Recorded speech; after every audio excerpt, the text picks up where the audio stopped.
All right. Well, so hello everybody that is watching the podcast, or even just listening. Um, if you're not watching live, you can come on out to twitch.tv/Serene Inc., where these are streamed live on Sundays at 8 p.m. Eastern Time.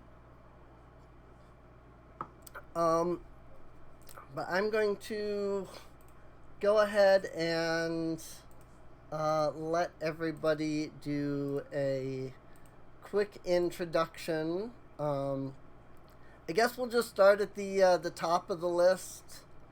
In the voice channel there, and just go down, I guess. So just say your name, say your character, and anything else you want to add. So, more or less.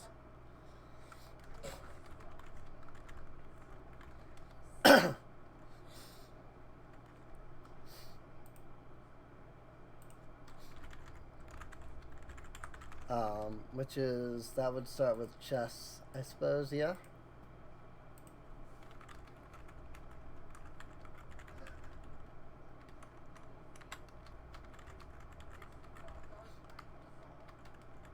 Maybe. Yes.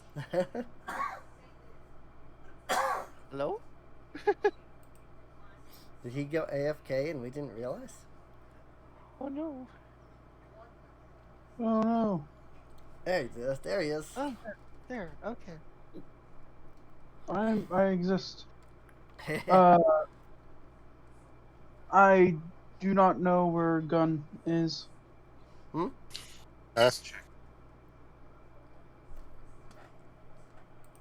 Say again? I, Chess, do not know where Dawn is.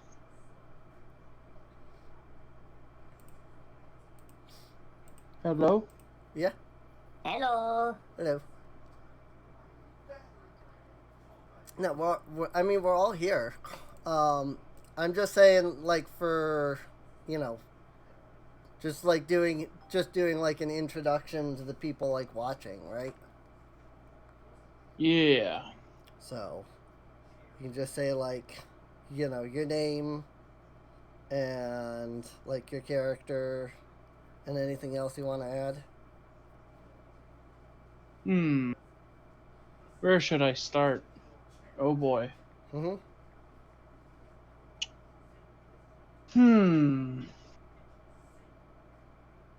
So, I am playing a Warforged,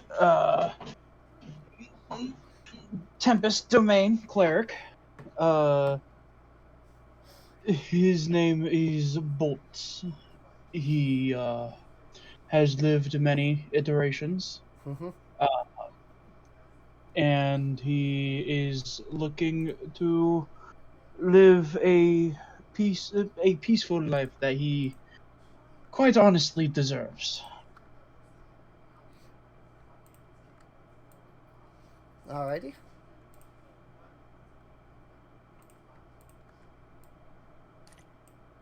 All right then. I'm a little sick, so bear with me here. Hello, bitches and bros and non-binary hoes. This is Gunner. For this campaign, I'll be switching between Donovan Fluffles. Don Fluffles for short. A small breed for Felinas. His class is a rogue. He'll eventually become Mystic Arcane Trickster. And on occasion, I'll switch up to Ayla the Forest Shout, or basically a Kokiri. She'll be a Circle of the Moon Druid. Alrighty. And hey, all you internet lovelies, this is Cat5 Gaming, and I'm going to be playing my title character, Katreya, who in this game is a Simic hybrid, and she's a fighter and who can do some weird arcane stuff. Alrighty. Yeah. I be Rintoniro. I'm playing Rin Matrix, a Maharlika Husa. I think that's how you pronounce it. Yes. I haven't actually set up much of a backstory for her yet, aside from a unfussy alchemist that's on an adventure to see what she can blow up. In the name of science. Alrighty. Oh, and you might be able to find me on El Nero Diablo Studios. Say again? Yeah, I said you might be able to find me on El Nero Diablo Studios. Ah, yeah. Got it. And I am Serene, the Dungeon Master. For anybody who's watching, you can also look on the left side of the screen here. And you can see, everybody's characters and, their names there as well. And of course you can see me as per usual. Hopefully everything is working fine. OBS just showed me some weird, error for, a split second, so I didn't even get to see what it said. So hopefully everything's fine, because it would be unfortunate if not.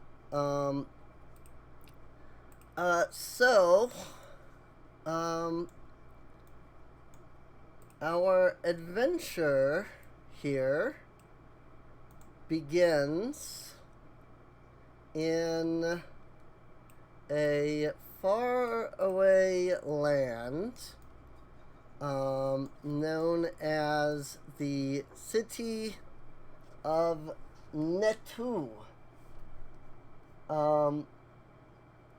It is an ancient city.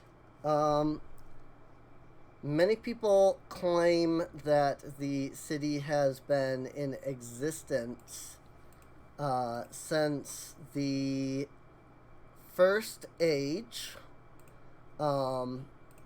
And for anybody who hasn't, actually, I don't even know if I even documented all of that in the guide or not.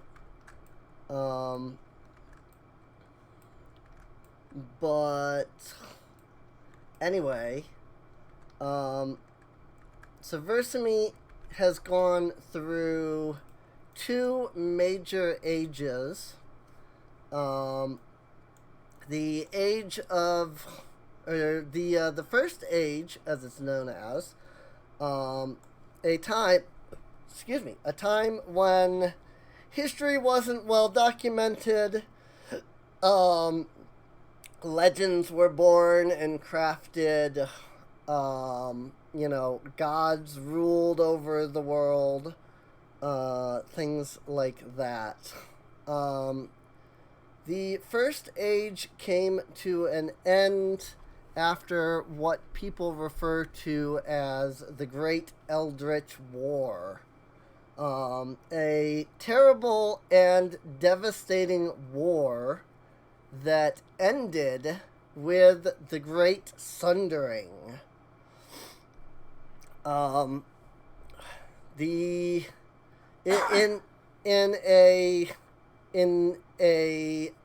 In an attempt, I could not get the N, in an attempt to save the world from horrible monsters that would have completely annihilated literally everything. The goddess Morrigan decided to use an object known as the Philosopher's Stone and unleashed all of its power at full power. It was enough to destroy, or mostly destroy, I should say, the beings that had come to be known as the Eldritch Gods. Unfortunately, the massive destruction wrought by the Philosopher's Stone was such that it tore a gaping hole in the planet, causing magic to leak out of the planet and flow all over the place. The continent, the big supercontinent of the time, became shattered, and only bits and pieces of it even still remain. In one corner of the world, the continent of Genosa now exists. And it is here, on the continent of Genosa, that our campaign begins. As I'm sure all of you are aware, but I will recount for the podcast viewers. 5 years prior to the campaign, there was the Gnome War.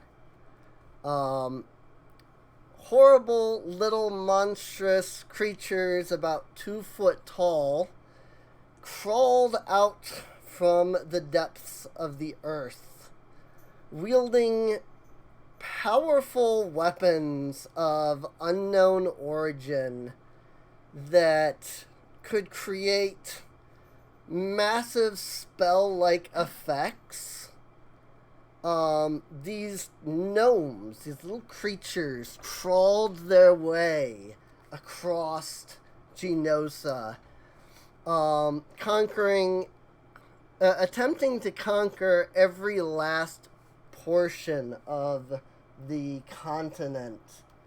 Their goal was to return Genosa to the Holy Land, as they referred to it as. During the war, a council of war was crafted, led by King Genakar Lavinus. 8 races joined at his side: the Felinus, under the Dowager Felicity; the Caninus, under the Patriarch Romulus; the Equestrians, under Empress Melody; the Dwarves, under King Melgron Ironfist the 7th; the Atlanteans, also sometimes known as Tritons, they joined along with their leader, Queen Zenobia. The elves all had a massive dispute over which of them should sit on the council, because none of the elves like each other, and eventually the wood elves ended up sort of winning out in the end. They are led by Queen Linane Whisperwind. The Scorians, because Scorians is what I changed it to. I forget sometimes. They used to be called the Skarn, but that's actually a D&D race already, so I had to change it. But anyway, the Scorians, similar creatures to, say, Gorons from Legend of Zelda. They were led by their patriarch Konaku. And finally, a group of mysterious people that nobody's quite sure exactly what they are. Some think they are kitsune. Some think that they are some sort of horrible shape-shifting monstrosities. Regardless, whatever they are, they follow the Shogun Kyoko Kanamori.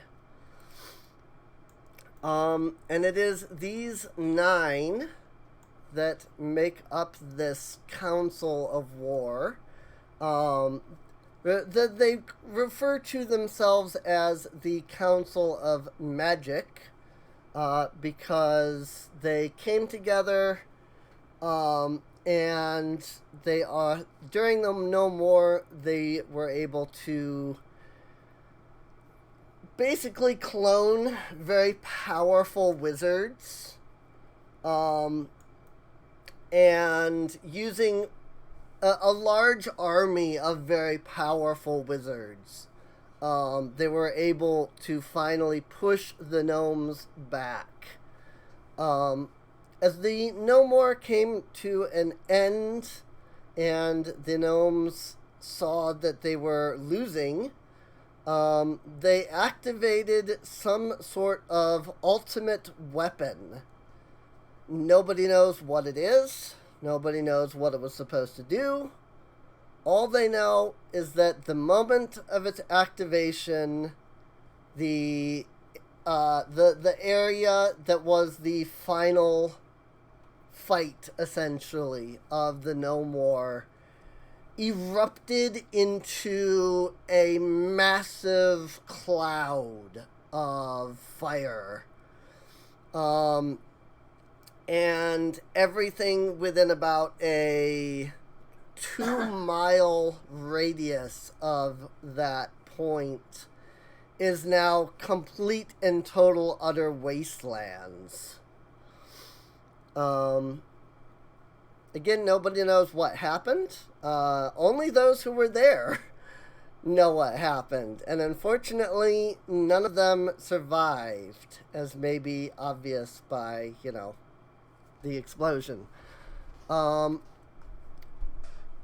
With the war coming to a rather abrupt end, the Council of Magic set out to continue to help the people of the world by, helping them rebuild, helping them, resettle in areas that were lost, that sort of thing.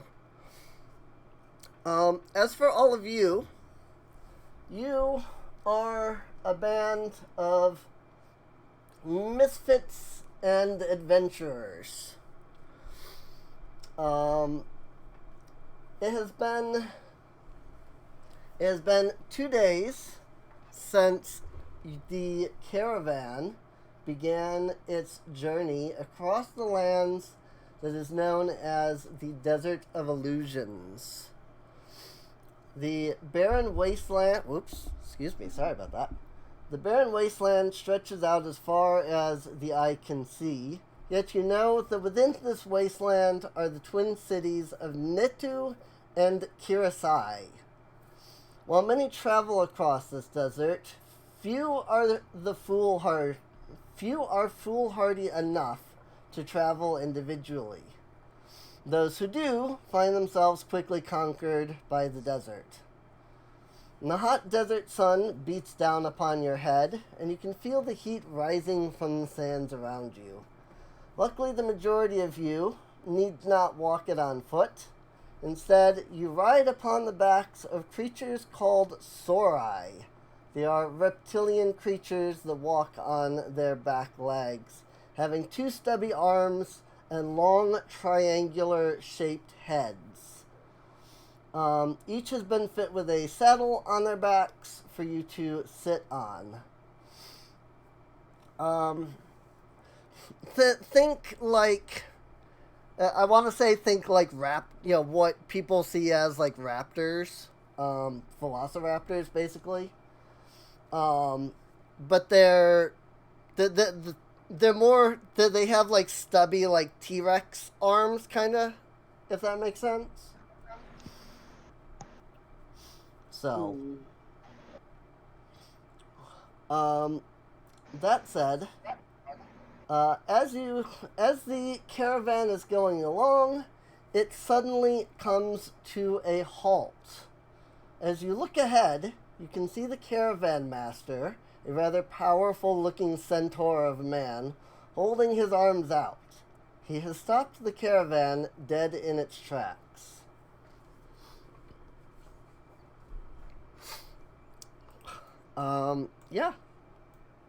Rio's gonna call out, "Hey, what's going on up there?"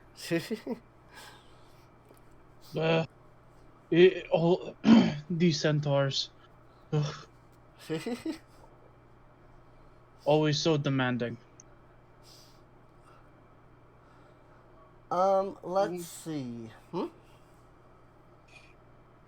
I'm just thinking. Okay.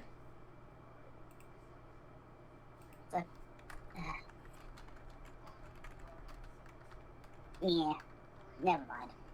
Okay. So let's see. So Cat calls out, "Hey, what's going on?" The caravan master doesn't even look back. He just raises his hand and points up ahead. If you'd like, you can make a perception check. What? Oh, never mind. Time. That was Walk just my my ass over computer. to my dice. First check, yay! Yay! Yep. First check. Oh boy. Let me find my dice real quick. I mean, that's gonna be a 22 from Don. 22 from Dawn. All right. 17 for Katrea.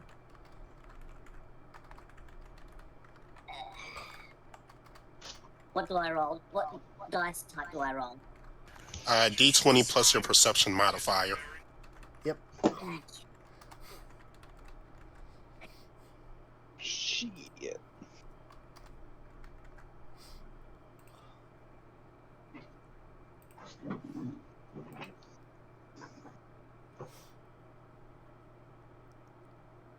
This one. I I have got 15. 13 on the D20 and plus 2. You said this. I got 11. You got 11. Nuts is not very perceptive. Okay. Yes, I think that's it. And what's I'm not awake enough for this. Yeah. What? Oh, you gotta wake up for this. Yeah. Well, basic D20 roll is 13. Okay. It's safe to say that Ayla and Don are sharing a raptor. Okay, it looks like, and yeah, I've got so that's a 17 overall. 17 overall. Alrighty. Yeah. So let's see. You turn towards the direction that the you turn towards the direction that the caravan master is pointing. You see a lone man standing atop one of the nearby sand dunes. He seems to be looking down at the caravan. Before you can react any further, the man draws his scimitar, raises it into the air, and shouts. Suddenly, like a swarm, a band of bandits, at least 3 or maybe 4 times the size of your caravan, rushes over the dunes from all sides. You are surrounded and outnumbered. So, I'd like everybody to roll some initiative.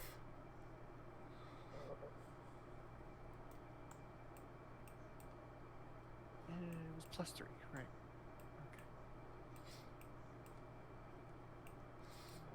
Okay. Synthetic 20. Synthetic 20 for Don. Alright.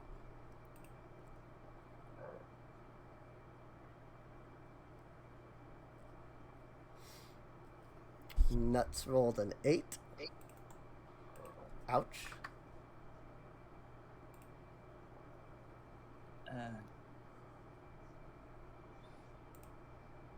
Yeah, so is this another D20 roll? Yes. Yep. Yeah, it's D20 plus your initiative. Yep. Just about everything is going to be a D20 plus something. So. 15, 18. An 18 for Katrea. Oh, shit. That looks like it's a 5. Also, when you do the number, you can do the plus inside of the bracket, and it will automatically add for you. So, Right. but yeah, that looks like a 5 for Rin. So that's fun. Let's see. Where are me bandits? Here they are. I'm going to put one bandit over here to use as an initiative tracker. And then I'm going to throw these bandits down all around you. Now, keep in mind that technically there is the entire rest of the caravan and even more bandits as well. This is just your little space of the caravan, if you will. So, let me go. Oops, I added them to initiative twice on accident. And they got a pretty decent roll, I would say. Alright.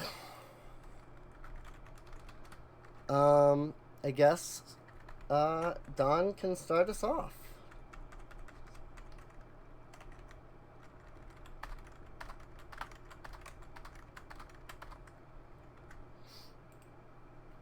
Since he is first in initiative.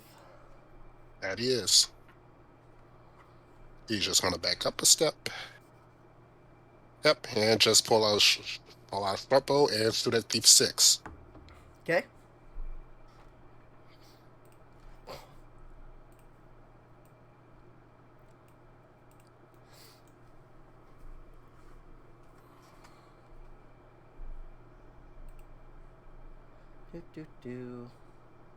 And that's a 17 to hit. That is a 17 to hit. That is more than likely, yeah. Oh yeah, that's definitely a hit, for sure. No question. That gets full damage at 10. 10 damage? Alright. Whoop.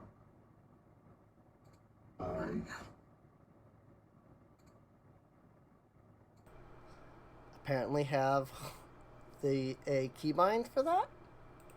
I did not mean to hit that button. Oh, yep, I see it. Apparently the subtract button is a keybind for voice mod that I have set. So, you said that was number 6? Yep. Okay, gotta find him. There he is. Alright. He is hurting. Alright, anything else? That'll be all. Alrighty, Cat. Alright, so, in the interest of helping to protect the other characters in the party, Treya's gonna move over here and ready her action to melee attack the first bandit that comes into range. Alrighty. Sounds good to me. In that case, bandits. So this guy that took some damage is gonna step up. He has had better days. He staggers over to Don, raises his scimitar, and then collapses to the ground.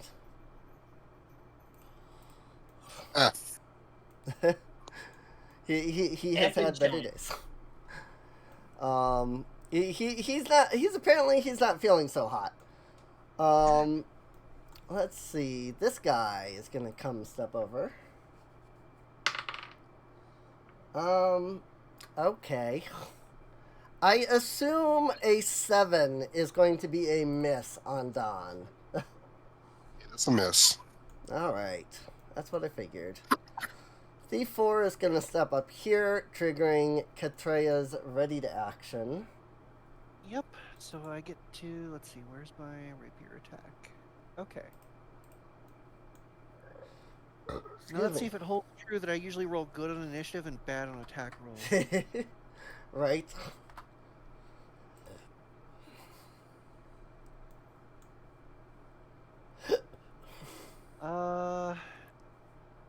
That is a 12 to hit. 12 to hit. That is enough. That is enough. Oh my god. Oh, thank goodness my 7 was good for something. Right. It is enough, yeah. Okay.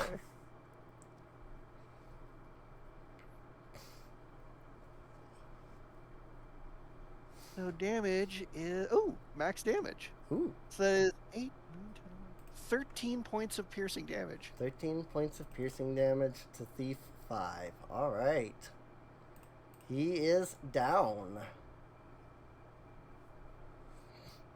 She just goes skewer. Yep. He comes rushing over to you, scimitar drawn. And then just as he gets up to you and is about to swing, he glances down and notices that you've already skewered him through the chest. And then he just flops over. Thief 3 is going to take a step up. Yep. I'm assuming a 12 will miss. That's a miss. That is a miss. Okay. That's about what I figured. Gonna go ahead, step up to the big old war machine.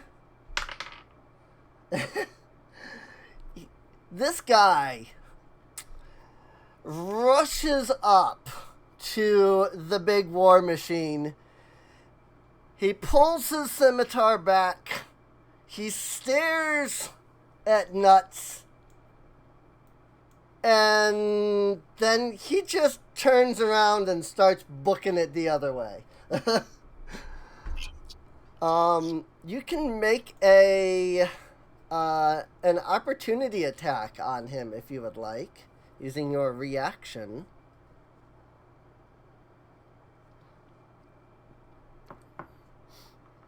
Nuts can, I mean.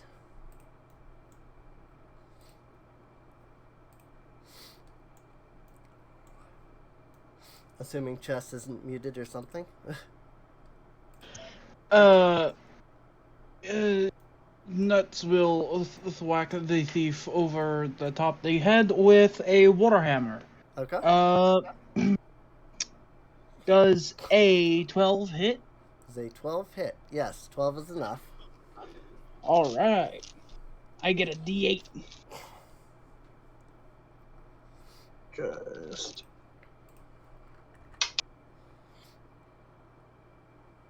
this one, that is 6 damage. 6 bonking damage. 6 bludgeoning. Alright. He's gonna just take a couple steps off this way. He's hurting. After that, let's see. This guy, he's going to step on up to Rin. Oh, son. Is a 10 enough to hit? Okay, what do I compare it to? You should have an AC, your armor class. And 14. yours is 14? Okay, so that's a miss because it is lower. So that's good. He missed you. And this guy's gonna step up. And this guy marches up with his scimitar, pulls the scimitar back, swings as hard as he can, and finds himself spinning in place. He missed. Apparently that guy's new to the job. This guy's gonna step up to Don. how's a 15 to hit? That matches. That matches, so that is a hit. I gotta find my D6. I haven't hit anybody yet. I swear to God, this is a trend. You're taking a whopping 2 damage. Okay, it's not that Only bad. if you took it. It's not that bad a trend yet. Right. That brings us to Nuts. Okay, so first order of business, I'm going to step right there. Okay. And then you see electricity gather at Nuts' hands, and he's going to cast Thunderwave, Ooh. which I believe should hit Thief 2, Thief 3, Thief 1, Thief 8, and Thief 5. Big damage. Wave. It's a... Yeah, it's a 15-foot cube. So... And bear in mind, it will damage allies as well. Yeah. That's something to keep in mind, too. But yeah, this is how big it would be. Well... I see. Well... Oh well. You could hit Thief 7 and 5 with it, I think. Nah, I'll do something cooler. Okay. Told the dead. Toll the dead. Alright. Testing. Toll Nuts. the dead. Say wisdom save. Nuts points at Thief 2 and says, "Die." Okay. Wisdom saving throw. Alright. Spell save is 13. Save is 13. Then he fails because that is a 12. Awesome. Where's my dice back? And because he is damaged, it's going to deal 1d12 instead of 1d8. Don't you love cantrips? The best. That is a whopping 10 necrotic damage. Ouch. Yeah, I think he dead. Man, just the sight of Nuts just kind of makes him have he has a heart attack. Right. I'm so happy we've gotten to see necrotic damage in animated form now, so he'd have like black stuff come out of his body and just like blah. Right. Alright. And now Rin is up. Now I'm just trying.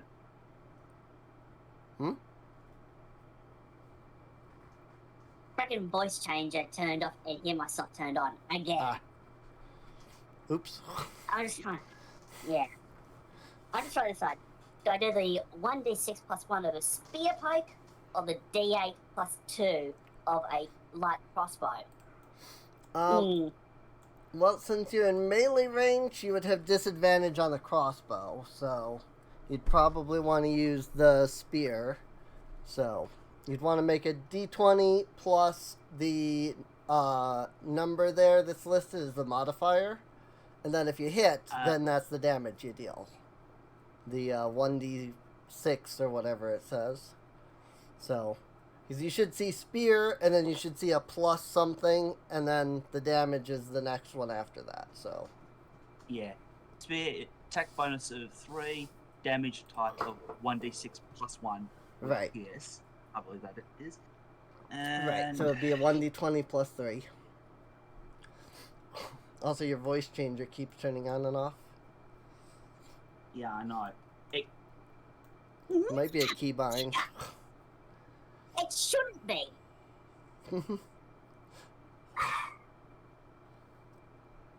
I don't know. If you're using voice mod, you might want to go into the keybind and check.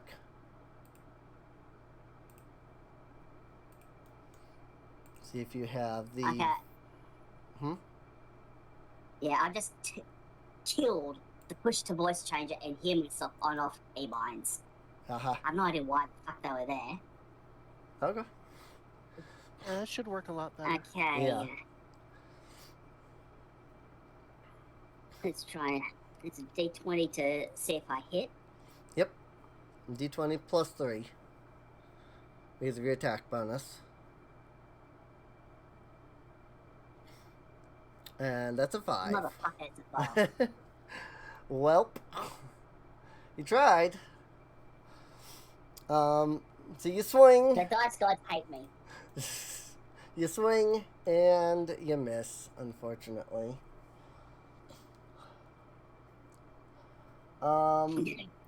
Let's see.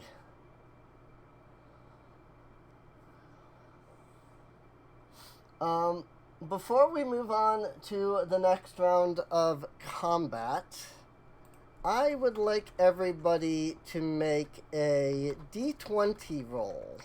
Just straight D20. Just a little bit of chaos, you know? Gotta throw a little bit of chaos into here every once in a while. Let's just throw them all in the chat. The dice gods hate me today. 15. 14, 15. I knew you said 15 earlier. You rolled good on that one, at least. So let's see. We've got a 9 for Nuts. We've got a 15 for Ren. Cat had a 14. What did Don have? 15. 15? Yep. Alright. Cool. I don't like the sound of that. Sounds good. Alright.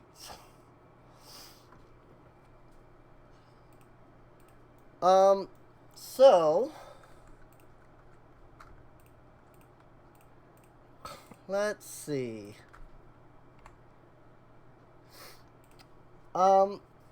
You have no recollection as to what just occurred. Not a moment ago, there had been a veritable swarm of bandits charging at you from all sides.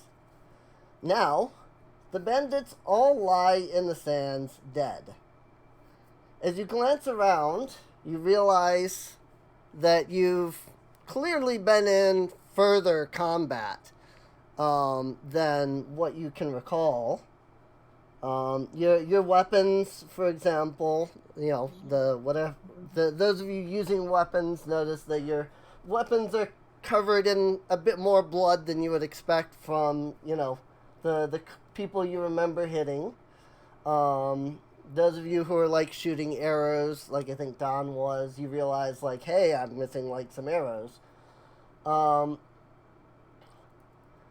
Despite this, however, you have no idea what happened. Even as you attempt to think back, you cannot recall what happened or how the battle turned out. As you turn, you see a man with hair as golden as the sand. He's dressed in a blue vest, a white tunic, and a pair of purple pants. His eyes sparkle as if they were two emeralds. And as he grins, you see his teeth are pristine. He stands atop a mountain of bandit corpses, his hands resting on his hips. Yet, you see not a single scratch or scar upon him.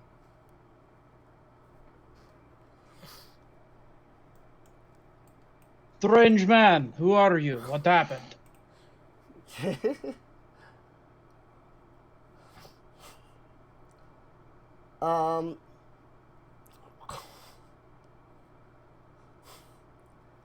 He looks down from the mountain of bandit corpses.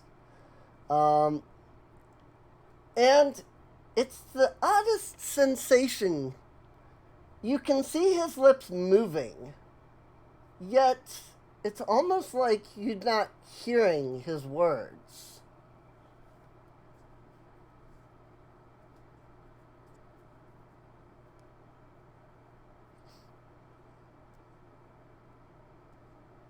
In the meantime, Don is just kind of just casually searching bandit corpses. Okay. Did we break time? No, I think time. Suddenly we're skipping forward and we can't hear this man. Probably something to do with him. Best not to draw too much attention yet. He just says as he's very casually violating dead bodies. Scimitars here, a scimitar here and there, some coins, everything. Right. Some coins, the occasional valuable personal object that may or may not hold sentimental value. They can't use them. Hey Don, you got any fun toys I've got from there, such as alchemy ingredients? I'll see.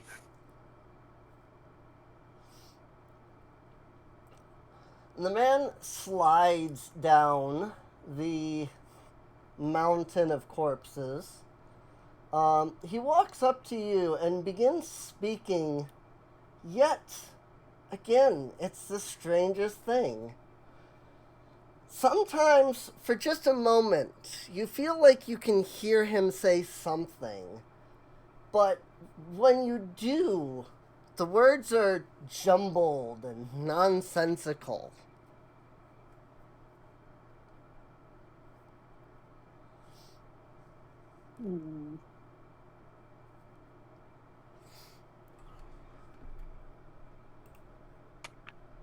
So I think I actually do have a token for this guy. Let me double check. Oh.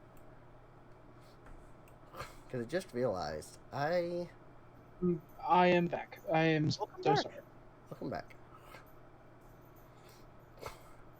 Welcome back, welcome back, that might be in welcome this back. folder instead. But yeah, to repeat, yes I do. I do in fact have a token for him. Let me just go ahead and get that. There we go. So yeah, to repeat, like I said, he slides down the mountain of corpses. He begins speaking with you, but sometimes there's nothing, and then sometimes it's almost like it's a jumble, a nonsensical jumble of unknown words.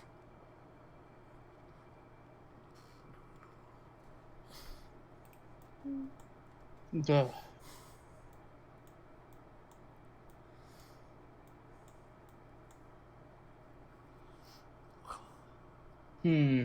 Question.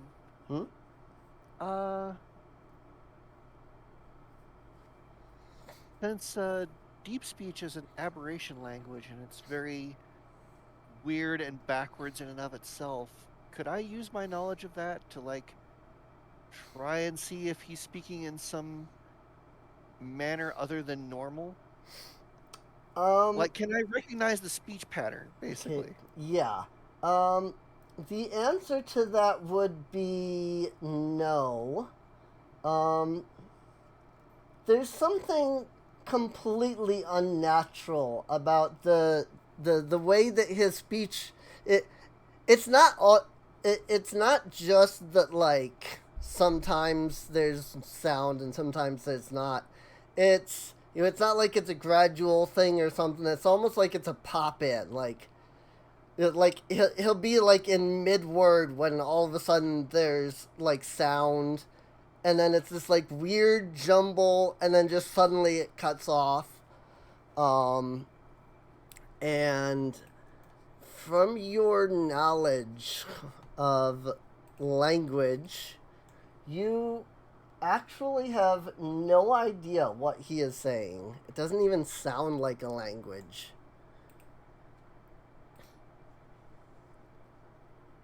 Would Arcana tell me anything? You're free to try. Okay.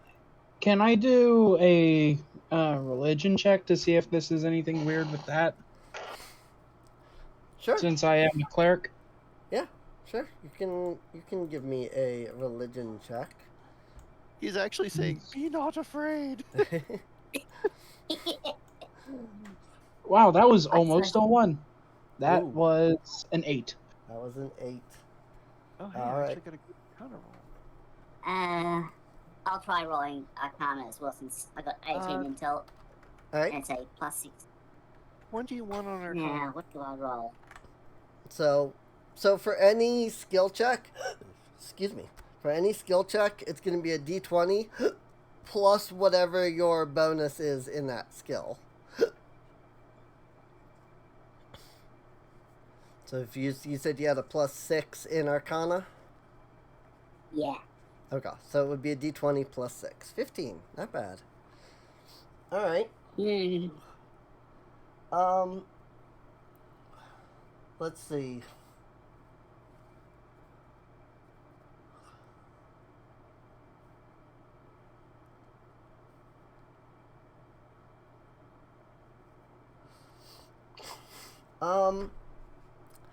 So you try to think, if there's any, if there's any, like, reason for whatever is happening, magical, religious, anything.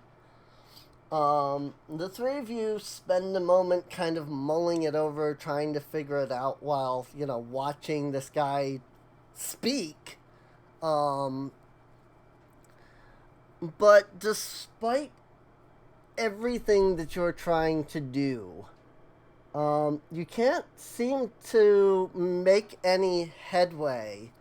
Well, you listen for a moment and you try to see if you can discern maybe a language or maybe, see if there's some kind of magical effect going on. And there just doesn't seem to be.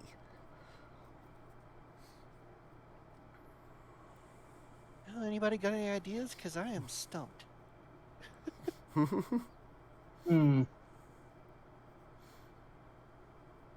Nuts is going to faux clear his throat. And perhaps you didn't hear me. What are you saying? And he's going thaumaturgy. He's going to make his voice louder. Okay. Let me look up what thaumaturgy does. Thaumaturgy. Thaumaturgy. Your voice booms up to 3 times as loud as normal for 1 minute. Yes. At least I'm assuming that's the effect you're wanting to use, because it has like 5, 1, 2, 3, yeah. 6 different effects, so. Yes. That's what he will do. That's what he will do? Alright.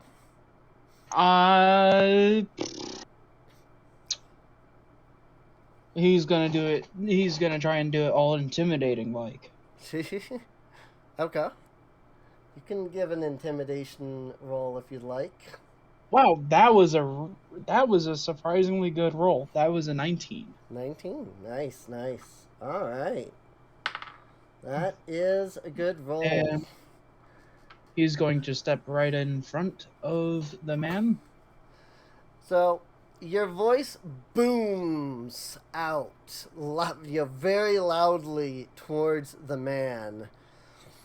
The man shakes his head, looks back up at you, points behind you, and then in perfect, completely unbroken common, he says, "The caravan's moving! We gotta get back in line!"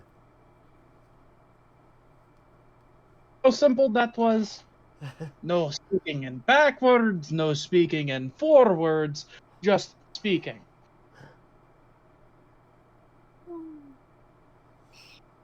Maybe he was just speaking in tongues. Maybe. But wait, he wasn't on the caravan. Was he? Mm-hmm. You could roll a history check. Oh, I gotta roll to remember something. Oh, this uh, is bad. would it be more viable if I could roll an insight to see if he is part of the caravan or if he's just lying through his teeth about the caravan Yeah, you can and roll an being part of insight. I got Great. a 5 on history. Oof, a 5. 3 plus 5, that's 8. 8. So Katreya, you don't recall whether he was there or not. Your brain seems to say he was there. You know, as you think for a moment, you swear that you seen a blonde-haired man in the caravan. But whether it was this man or not, you don't know. As far as the insight roll, nothing seems suspicious about him. He's pointing towards the caravan, telling you, we need to get back in formation. And so, you don't sense any lying. He's not giving off anything that would indicate that he's lying. So. All right. Bleh. All right. Let's well, get back to the caravan then. Yeah. Katreya's gonna use prestidigitation to clean any blood splatters off herself and her blade, and then just get back in the caravan. Okay. You all turn, hop back on your Sorai, and you continue to gather back in with the caravan. The perceptive of you, that being Dawn mostly, would notice that there's definitely a few of your folks, I would say, of the caravan, that were definitely lost in whatever fight occurred that you can't seem to recall. The number of people has definitely thinned. It's not a noticeable amount. It's not like, hundreds died. But it's like, 7, 8 people maybe. You can definitely see like a couple of the Sorai that are, lying on the desert sands. There's even a couple of people that have lost their mounts but are still alive. But there also seems to be a couple of people, a couple of the Sorai who have lost their riders, that are, that are still going. The caravan marches on along the desert. Night falls as the caravan comes once more to a stop. As the cold desert winds begin to blow, a number of the workers begin to set up fires, tents, things of that nature. As you all rest around the flames, something catches your eye. The man from earlier, that blonde-haired guy, he's not there.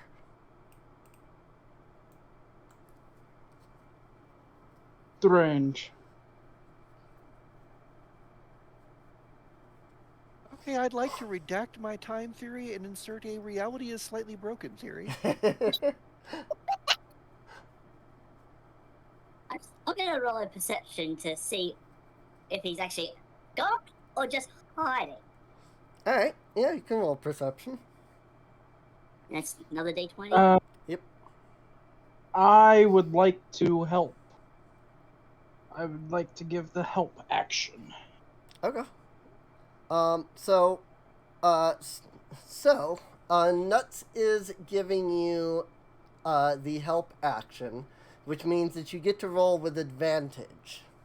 When you roll with advantage, it means you roll the dice twice and you take whichever is higher.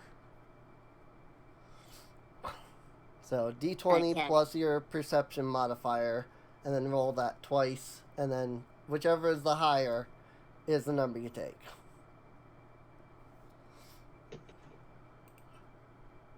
I'll roll them as 2 separate lines. Okay. That's easy to see. That is a nat 20. Too bad it's wasted on a skill check, because unfortunately skill checks can't technically crit. I do like to give bonuses if you roll a nat 20 anyway, but technically they don't crit per se, you know. So. Why are the dice gods supposed to be taking me just for this?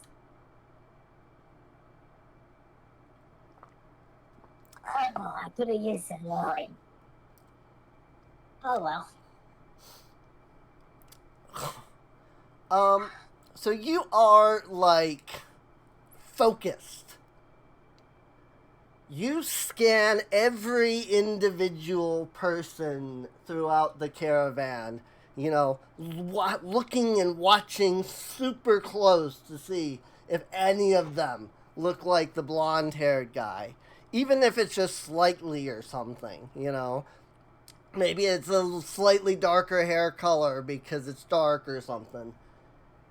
You look through everybody. That blonde-haired man is not there. Did anyone happen to catch his name?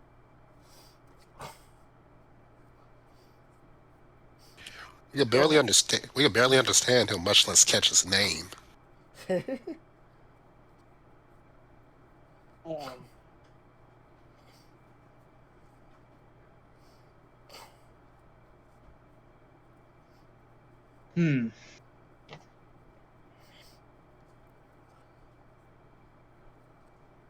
Well, today must have been eventful. I am going to go on standby and rest. Alright. Feel free to join me, or whatever you fleshy types do. Bid you adieu for tonight. And Nuts is just going to sprawl out on the sand, and his eyes dim a bit, and he's on standby. Alrighty. Actually, just before he powers down, or whatever it is, Katreya asks him, "Do you dream?" Sorry, I don't mean to pry, just curious. I used to, when I've, in between iterations. Yeah, here I thought Warforce streamed of electric sheep. Right? No, it was a sort of life between lives, I suppose you could say. Alright. Anyway, good night. Alright. What about the rest of you? And if you want to do anything, ask around the caravan, check around, anything like that?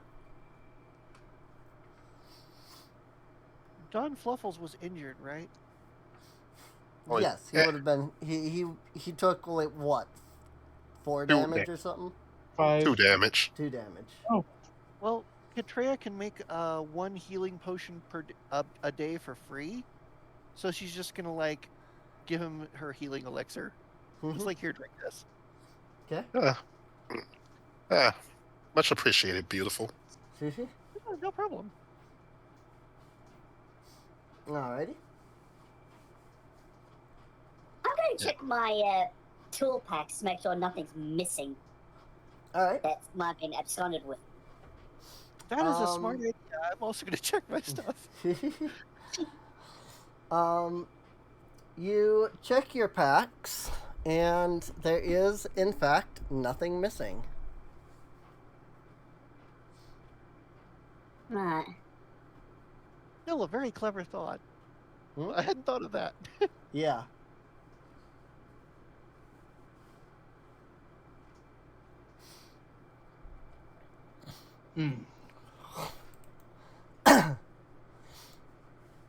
I mean, there is a caravan full of people you can still talk to, you know. They're just not on the map itself. Yeah, Nuts doesn't particularly care. Right. After making sure to bundle all the stolen scimitars, Don just goes to ask around why they're heading to the city.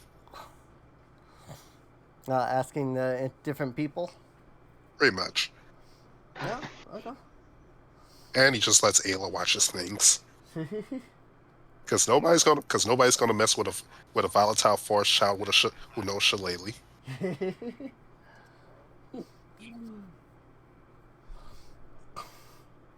I think Katrea's going to see if there's any other veterans of the war in the group. If there's any other veterans of the war. Alrighty. Give me... I'll have both of you roll charisma checks. Okay. No, like, particular skill, just, base charisma. Just charisma. All right. 21.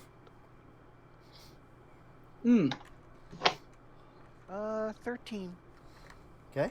And what did Gunner say? 21. 21. Okay. That's what I thought, but I wanted to be sure. Alright.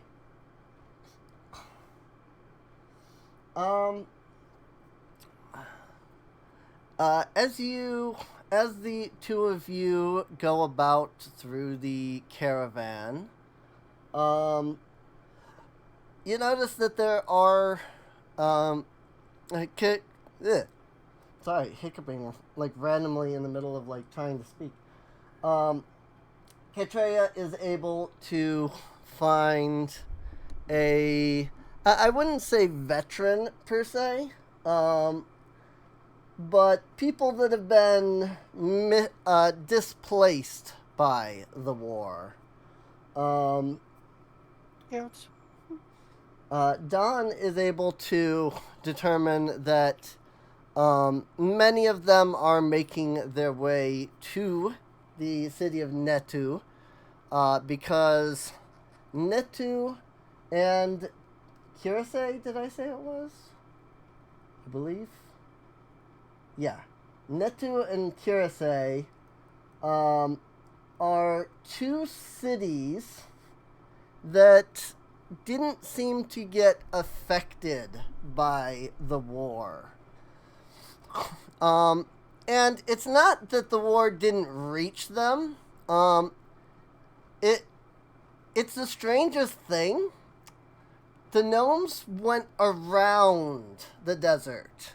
They never went through the desert. Very interesting.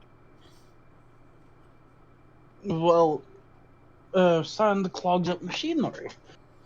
It would not be wise to travel through a desert with machines. Machines, yeah. True? Okay. Plus, it's hot and uncomfortable. Hot and uncomfortable.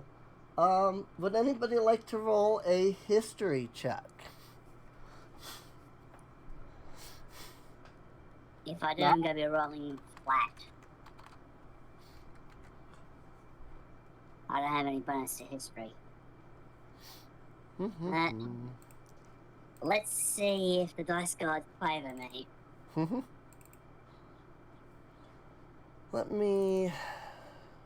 me double check your sheet as well. And I know I left some things blank, but that was just because you didn't have like a proficiency. Let's see. So history is intelligence. So you would use your base intelligence modifier, which is a +4. Okay. So the ones that I wrote down were just ones you had proficiency in. Anything else is just your base modifier and whatever the attribute is. So. Okay. So history is a +4, so 21. Okay. Very nice. So, what do we find out with the history? Well, let's see.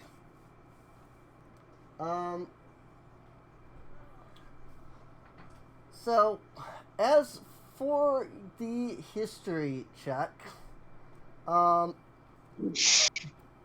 again, the place that you are in is referred to as the Desert of Illusions. The origin of the name is based on the fact that a lot of people tend to see illusory things in the desert, such as mirages. You can recall that while there have been many wars throughout history, there have been many conflicts of varying severity. The Desert of Illusions has always been this place that, to put it simply, sane people don't go there. I don't know a better way to word that.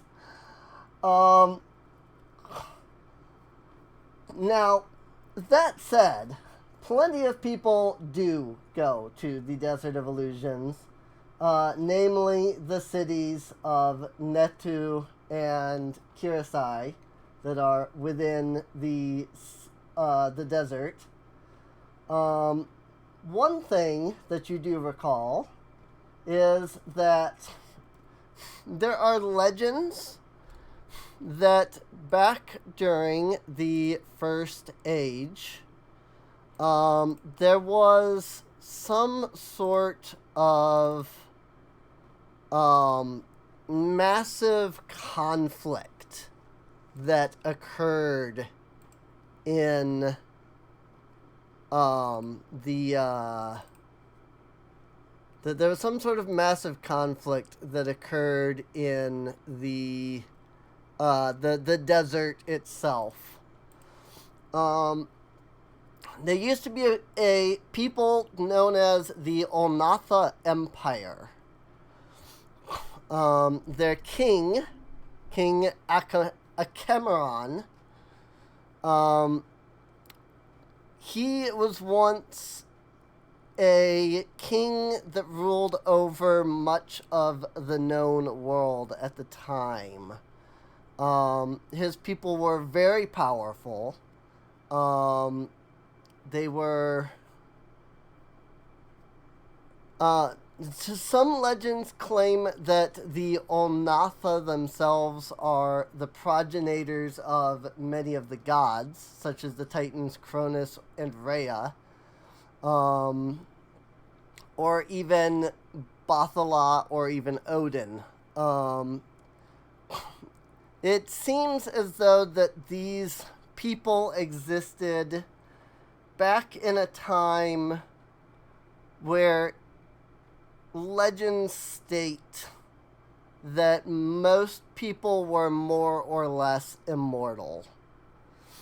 The Unathans were very powerful, very dangerous, but Achemeron had 3 sons, Ramadum, Fendir, and Varel. The 3 sons would eventually go to war against each other, because their father, Achemeron, would not let them split the women of the Aesir between them. Up until this point, according to the legend, every tribe that they conquered, Achemeron would give, split those tribes up and give them to his 3 sons. But he did not do that with the Aesir. The 3 sons became angry, plotted to kill their father, and did so. And then the 3 sons began to war with each other over who should or should not claim the Aesir. It was a bloody 100-year-long war, according to legend, that ended with all 3 sons realizing, the death and destruction that they had caused. They wept and cried out to demons to save their souls. And instead of saving them, the demons took the dead that each of them had killed and grafted the bodies of those dead onto them, transforming them into creatures known as the Hecatoncheires. Oh boy. It is said that the keepers of the world, people like Nyarda, Teledin, Ondo, and there's a section in the deities that mentions the 8 keepers.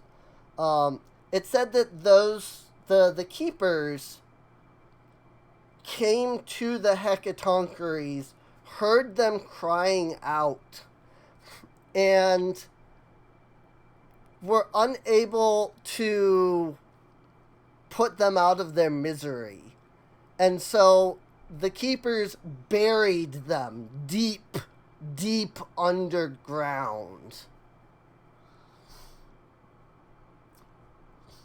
The city, or the cities, Kirase and Netu, were then split. They were once one city and split in half by the keepers.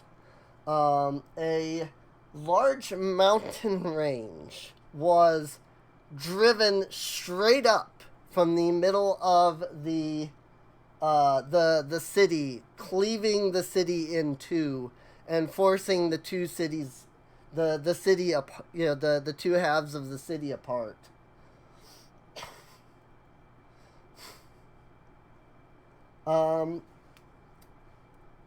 And yeah, that's more or less the history of the lands around, that are currently the Desert of Illusion. So All because some demigods wanted to get their dicks wet. I mean, isn't that always how it goes? I was gonna say, isn't that always how it goes, especially in Greek religion? Summary of all Greek mythology. Zeus, don't put your dick in it. Don't put your dick in it too late. Yes. Zeus, don't do it. Zeus, already did. Yep. Hera, already pissed. Yeah. Like the sunglasses come down, Zeus is just like, deal with it. Yep. More or less. I mean, Heracles is because of Zeus's infidelity. One thing that I can say, no, never mind. Sorry, I was looking at something else. So ignore that.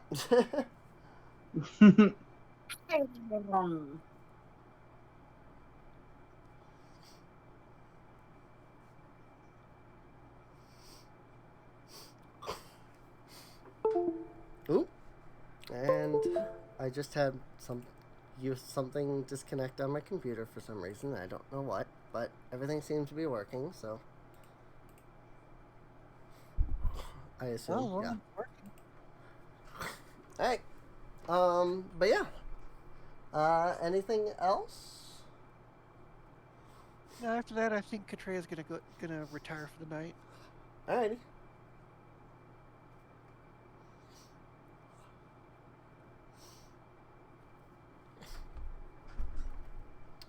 We've established that Nuts is done for the night. Right. Yep. It's mostly just Rin and Dawn, then. And what they plan to do. I'm gonna bundle up for the night. Alright. So will Don and Ayla. They just share a sleeping bag. Nobody questioned the fact that Don seems to be traveling with a child.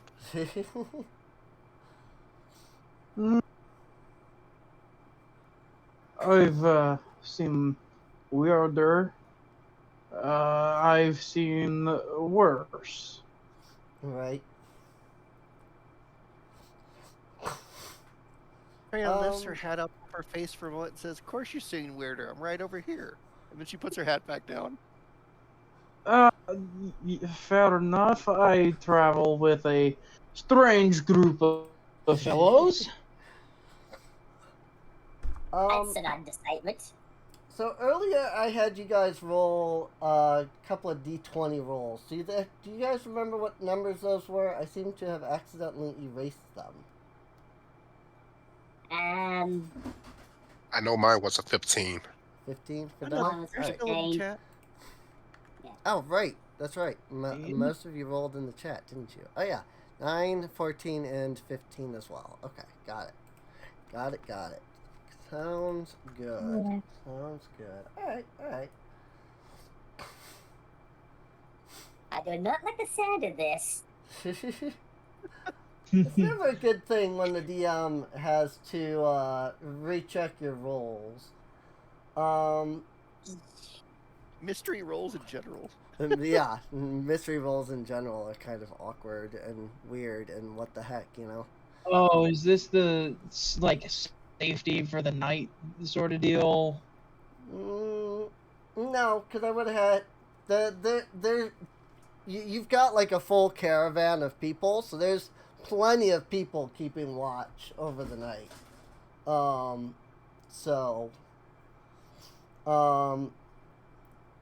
Let's see. Nuts.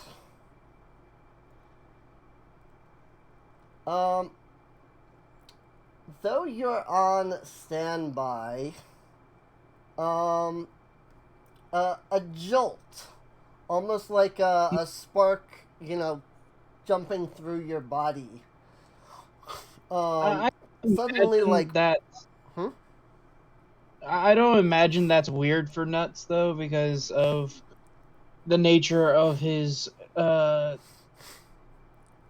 clergy. His clergy. Okay. Yeah. Well, he is a Tempest cleric. Yeah. Well, I mean, it does wake you up. But yeah. It's difficult being a Tempest god's booty call. Right. I mean, are you even equipped? Wouldn't you like to find out, huh? Right. No, but Ayla might. Ayla might. A quick question: what deity does your character serve under? I'm not too quite sure myself. I think it's not necessarily an individual god he worships. It feels that he worships the pantheon of Tempest. Okay, so you just kind of like, you get your power from like the the Tempest god sort of as a whole, as opposed to any one particular god or goddess. Yes. So instead of being bound by a contract to a set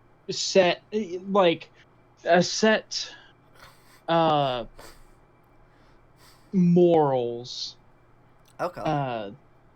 god, he prefers the more chaos aspect of Tempest. Okay. That makes sense. I can understand that. That makes sense. All right. Well, again, you do get this jolt through your body during the night, and it kind of forces you out of your like standby phase, state. You are free to do something with that if you want, but if you don't want to, you don't have to. I That's think up to you.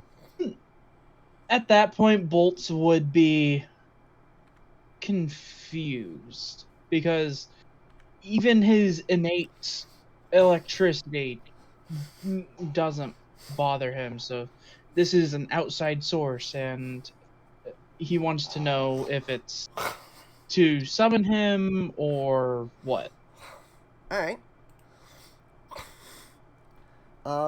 Well, would you like to make a perception check? To look around? Do you want to make a religion check to determine if it's, God-based?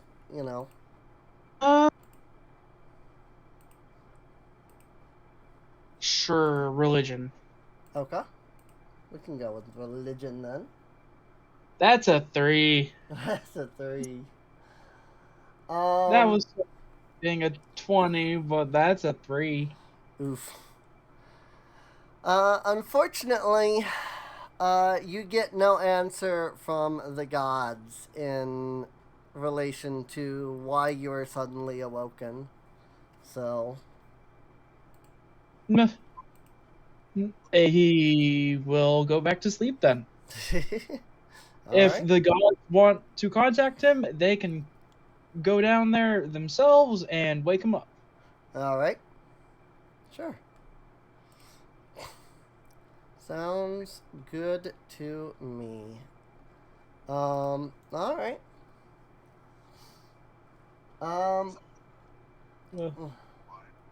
The night passes more or less uneventfully for the rest of you.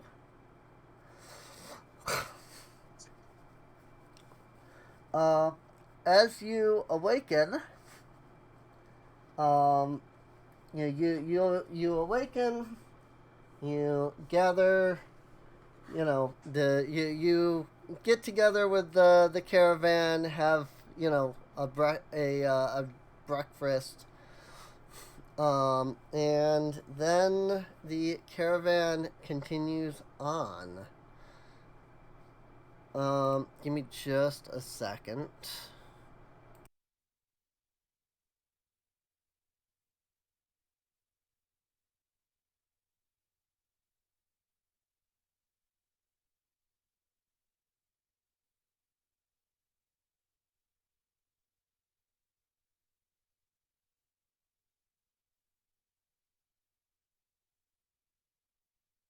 Mm.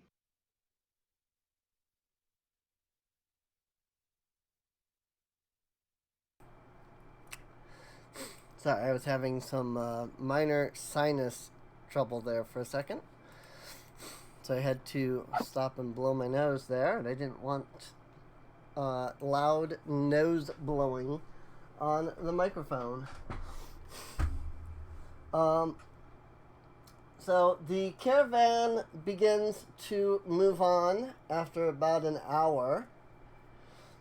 And after a After another day of travel, as night comes, the caravan settles down once more. You are about a day and a half away from the city of Netu.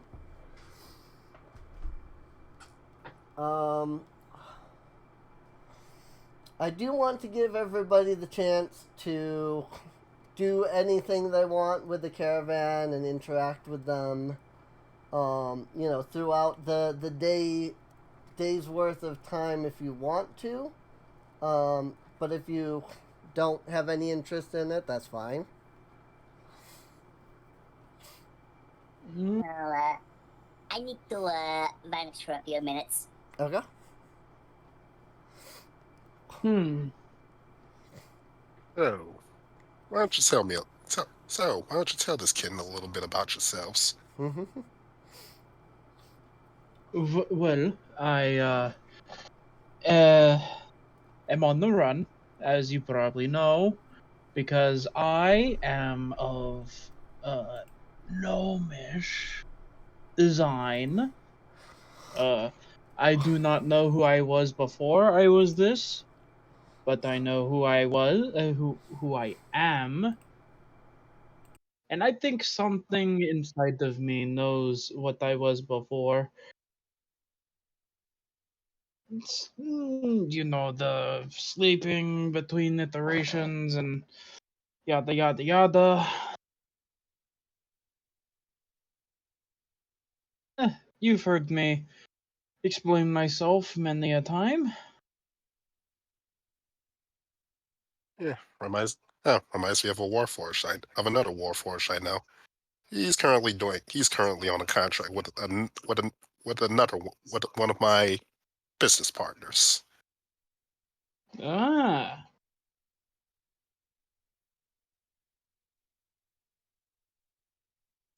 Something about him having the soul of a soldier in the war or something.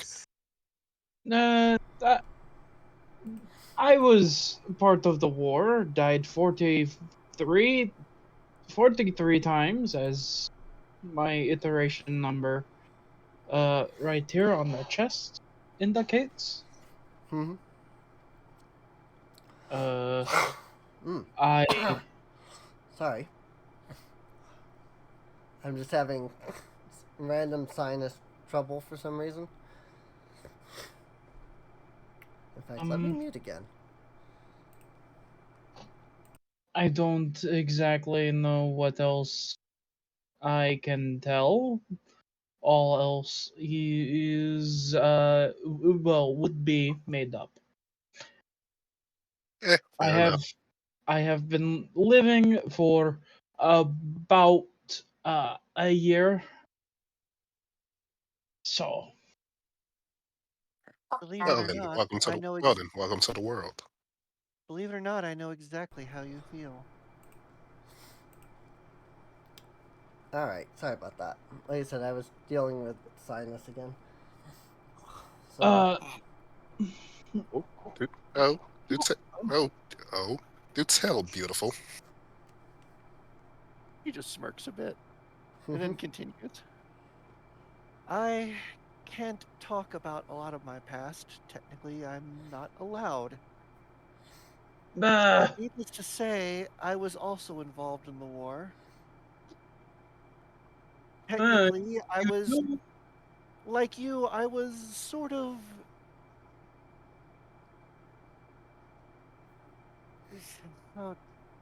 How can I say this without getting into trouble? Engineered for the war. So do you also have iterations? No, I don't have iterations, but technically I didn't exist before 5 years ago. Now is this actual did not exist, or is it you didn't exist, wink wink? Actually did not exist.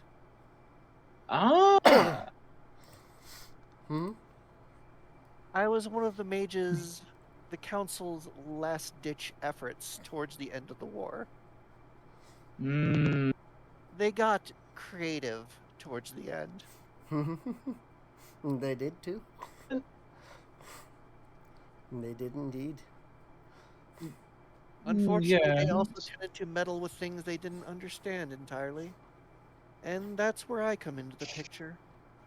You know how the Gnomish Empire collapsed. It was entirely devastated by one fool with a wrench, probably. Eh, I kind of see us as kindred spirits, honestly. Yes.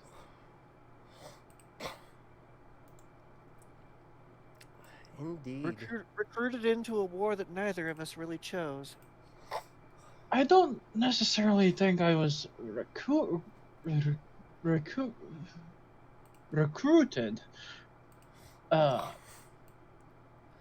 Well, No. okay, I'll say created then. Fair enough, I suppose. This metal body keeps me alive.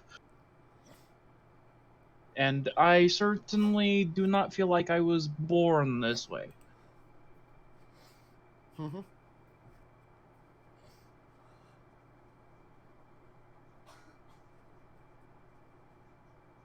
Well, that doesn't surprise me. A reincarnation of some sort? More. I'm Or not. soul trapping? I'm not quite sure. Some days I feel like I am fleshy. Some days I feel like I am not.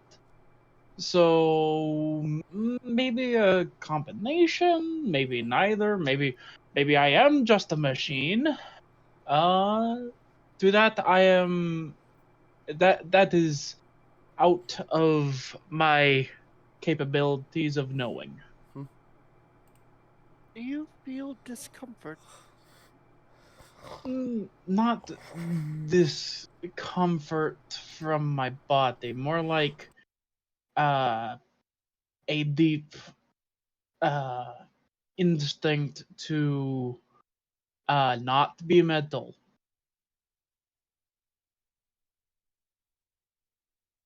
I will certainly say that. Interesting. What about you, Rin? Eh, I don't remember much of the war. Spent most of it blowing stuff up in my lab.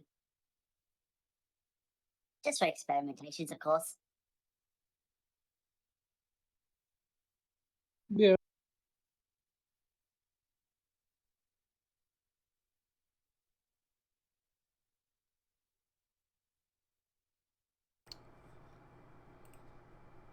Okay.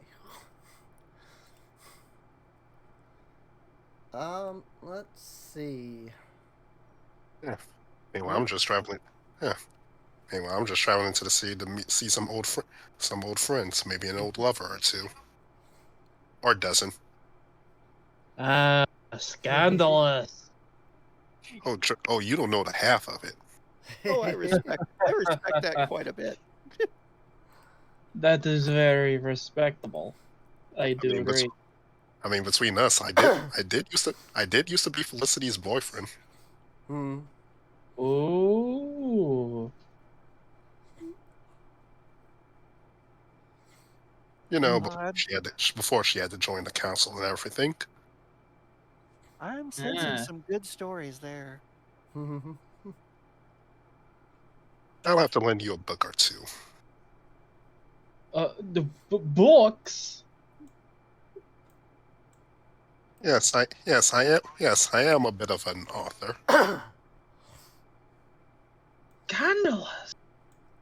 You wrote about you and your now quite famous, I might add, ex-lover.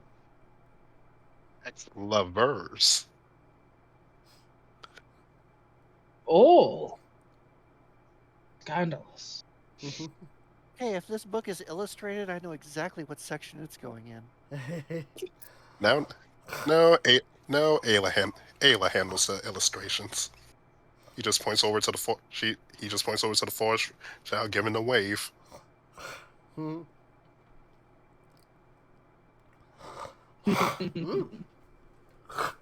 Sorry.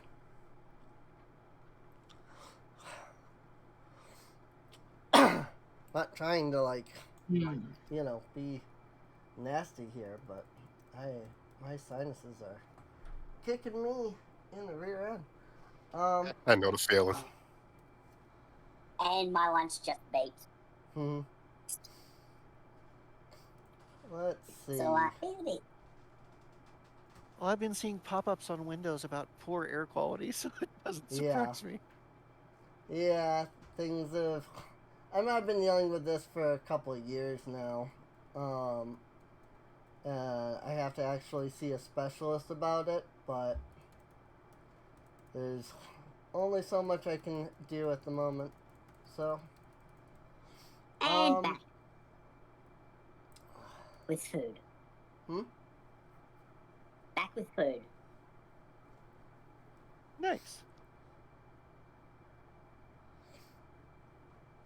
Let's see. So,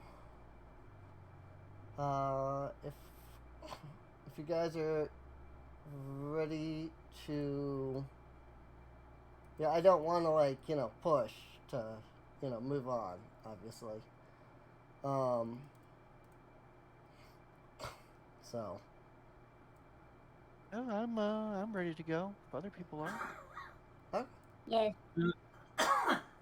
Yeah, I think Bolt is itching to leave the desert in the dust, but Right. Well, I mean, you'll still be in the desert because it's you're going to Netu, but the wide open desert for sure. Let's see here. One quick second. I just want to double check a thing. Ooh, okay.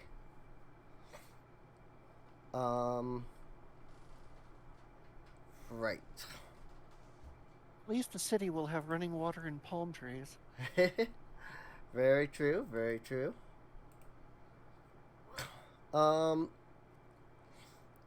So the caravan continues on its way.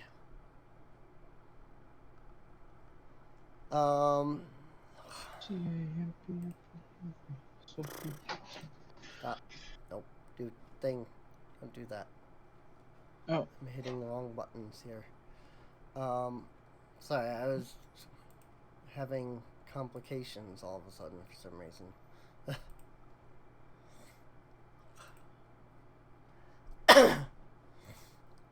Let's see.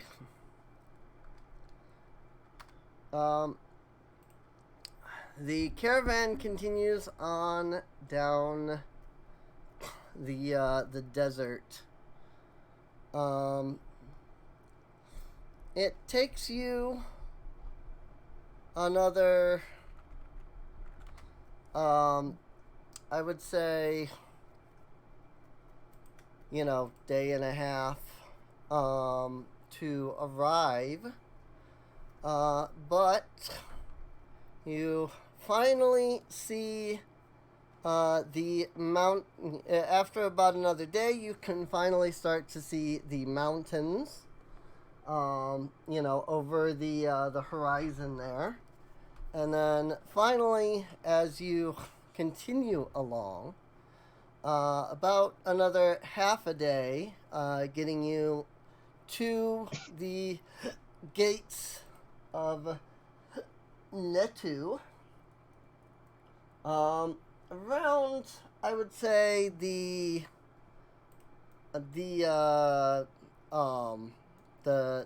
noonish time, if you will.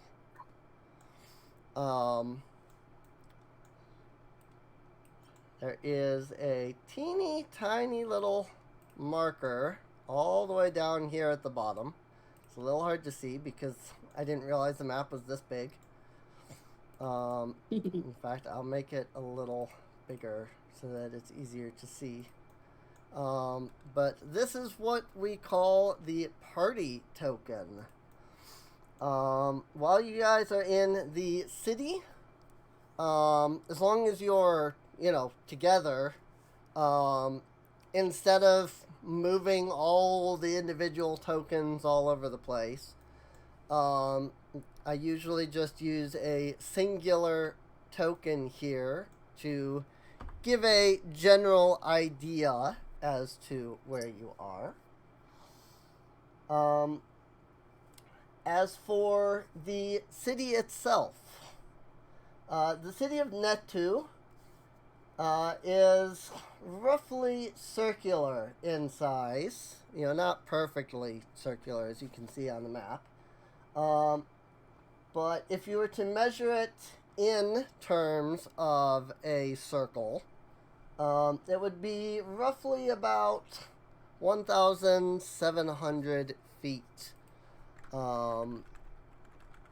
And because I know that we have people in the other side of the world, that would be about That's 518 about 550. meters. So, Yeah. Right up 520 meters. yeah, about 520 or so, 20 meters or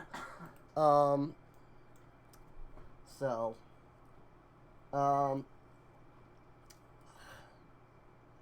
The gates of the city, or I should say the walls of the city, are massive stone walls. I guess they're not. They're not technically stone. They're made out of adobe brick, so I guess it's not technically stone. But the walls are like maybe, I don't know, 70, 80 feet in height, I would say. So about 20 meters or so tall. About 25. But yeah. Yeah, somewhere between the 20-25 meter range. The buildings of the city are all made of adobe brick as well. Most of them have flat roofs, though there are a few buildings that have domed roofs. Some of the roofs that are flat have tarps on them. And the most important buildings, such as the temples, those are usually signified by having a more pyramidal form to the roof.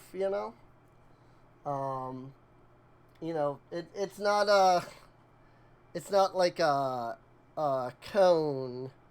It's like it's like square, 4 sides, but still goes up to a point. Pyramid shaped kind of roof. Something we'd see out of Arabian Nights. Something we'd see out of Arabian Nights. Yes. It should definitely make you think of something from, Arabian Nights, or like a medieval, I don't want to say Muslim, but Arabic, because I know that Muslim is like the main religion, but I know there's probably others. But yeah, it's meant to be like an Arabic city, if you will. So, nestled Not upon Not quite Aladdin. Hmm? Not quite Aladdin, as in Disney's Aladdin. Right. Not very similar, but not exact. Not quite. So, nestled upon a high hill in the southern region you can see the palace of the Sultana. It sits very tall, taller than the walls themselves. You can see what looks to be 3 towers that just kind of go high into the sky until they reach a sort of, pyramid style roof. The castle itself is tall, but there's these 3 towers kind of around the center of the palace that stand even taller than that. So, let's see. As you enter the city, you pass through this road of a couple of small buildings here, till you actually pass through the gates themselves. As you arrive, you find yourself in a small little plaza type area. The first thing some of you are likely to notice The first thing some of you are likely to notice is the sheer amount of felinus that are in the area.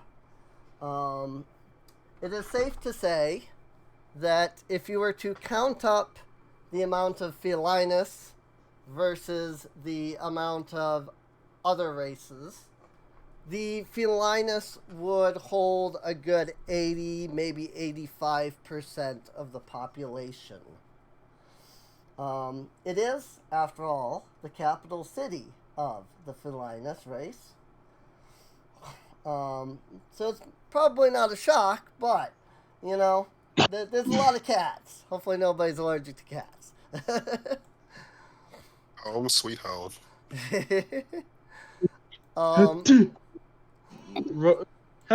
Robots cannot get allergies. What might surprise you, however,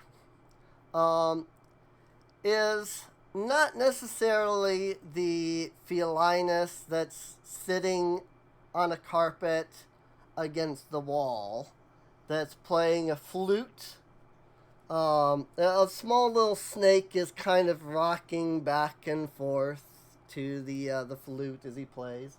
That part's not the part that surprises you, nor is the felinus that's nearby that is standing behind a stall selling various flowers.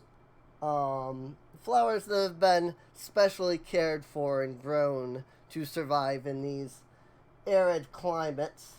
Now, the part that might surprise you is the man. A human that is sitting behind one of the stalls. As you enter the city and look around, you can see the man speaking with one of the felinus commoners. You catch the tail end of his conversation as he says, "What? You don't want a map? What is this? What am I supposed to do here? How am I supposed to sell things in this place? Nobody wants my products."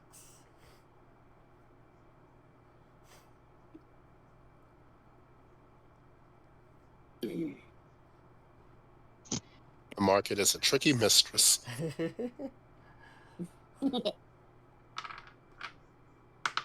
Did he say something about a map? He did say something about a map, yes. The felinus that he is attempting to sell to, by the way, turns their head away and just walks off. Bolts approaches the shopkeep. I heard you talk of a map of sorts. The man looks up at you with a wide grin on his face and says, "Yes, you want a map? I've got a map. You want a compass? I've got a compass. You want a bust in the shape of the Sultana's head? Hey, I've got that too." Show me this map you're willing to sell. He turns to a large box that sits at his side. He pulls the box open, and you see he just starts grabbing paper after paper, grabs it, throws it behind him, grabs it, throws it behind him, keeps doing it, throwing papers left and right.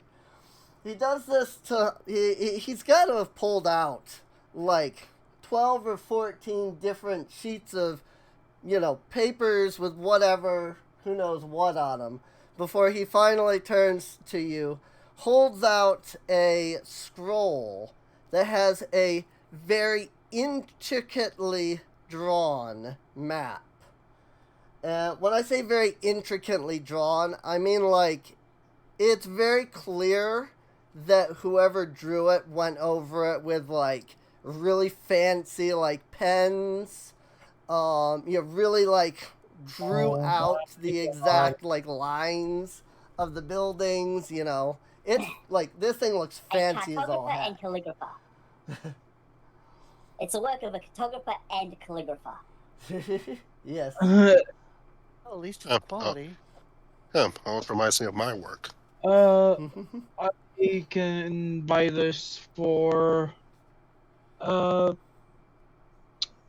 let's call it 3 gold. All right. The shopkeeper looks at you. For a moment, he kind of looks almost surprised. But then he smiles and says, "Why, I was just about to offer this to you for about the 3 gold. In fact, that sounds just about right. Yes."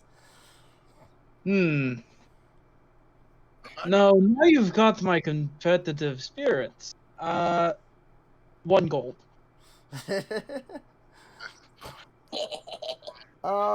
We gonna do the budget bit? You know what? And here I figured you were horrible with money.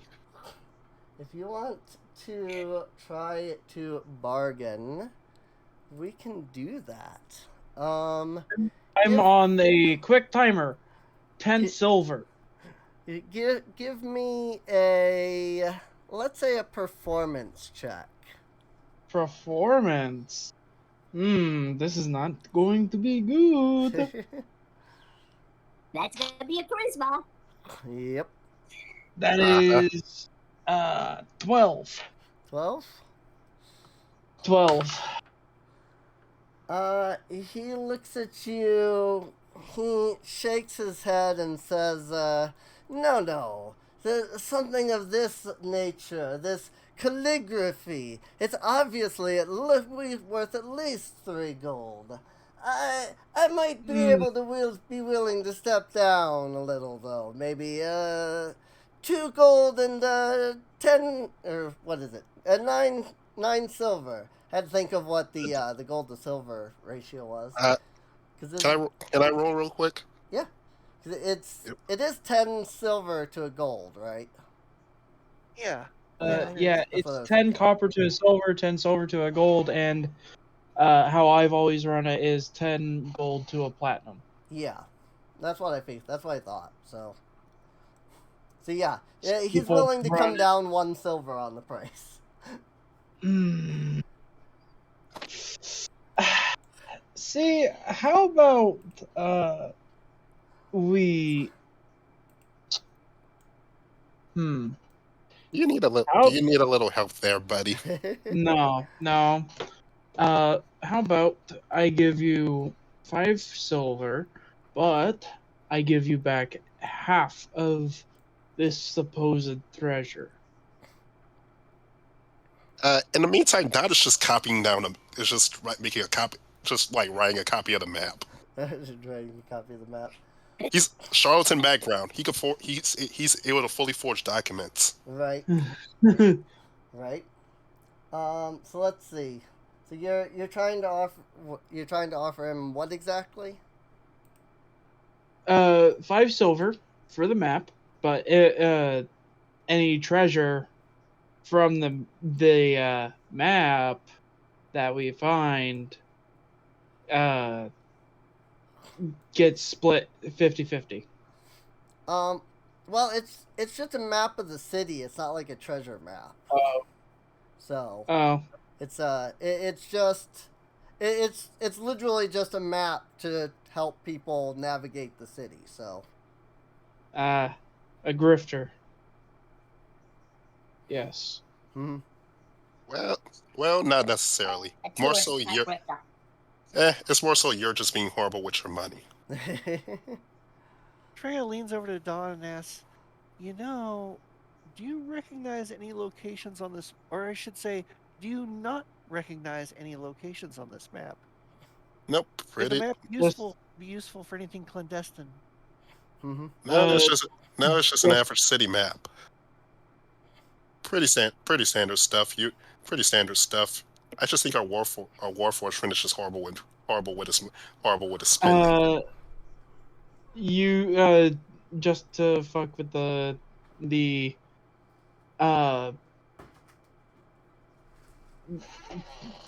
business owner.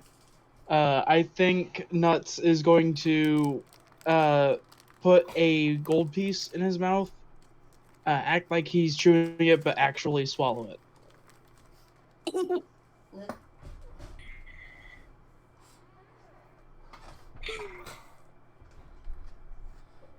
All right. Let's see. So you're showing him a gold piece, but then you're chewing it up and swallowing it. I am eating the gold piece. Eating the gold piece. I see. Masai. Let's see.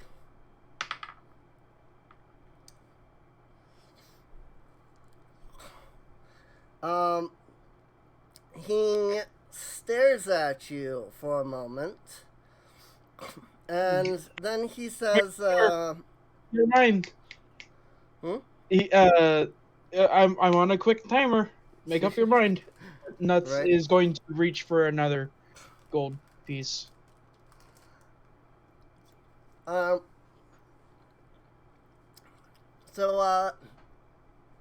this guy, he stares at you, eating the first gold piece. And then he turns, begins digging through his box again. And he pulls out this beautiful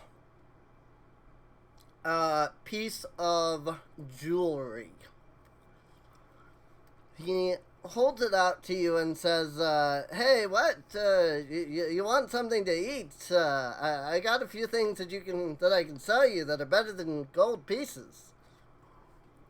No, I find that the true chaos of just eating currency is not only satiating my hunger for chaos, it is also helping my body repair itself with how pure this gold is.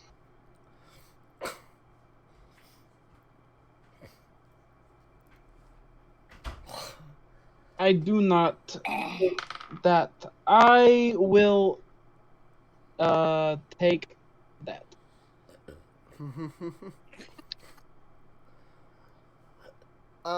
Let's see. How about you show me any truly special item?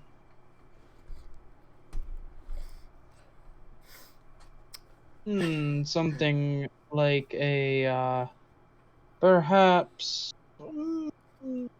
a magical item. Hmm? Hey, you want magical? Hey, you say you want something magical, eh? Well, have I got just the item for you. He is going to go ahead and go back, start, digging through his box again.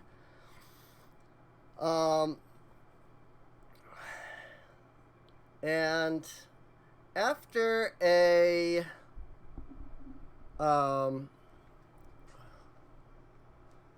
let's see. After Another a gold piece. hmm? I eat another gold piece. It's just Well, that- chaos.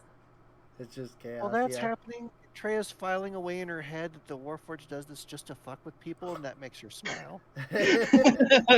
Right. He's thoroughly enjoying this. So he digs through his box of goodies. He pulls out this small 1 foot long cylindrical piece of metal. He holds it out to you and he says, how about this, yes? It may not look like much at the moment, but hey, watch this. He gives it a quick shake of his hand, and suddenly the entire thing extends out to be about 10 foot long. Oh. He says, hey, it collapses for easy storage. Yeah, you shake it, it shrinks. You shake it again, it grows. Be 10 feet. It's a good weapon. That is a collapsible staff. Hey, you said you wanted something magical. What am I supposed to do here? Well, at least it is genuinely magical. No, I am okay. And he walks away. How much do you want for your unfolding staff, anyways? What, for this? Let's say 25 gold.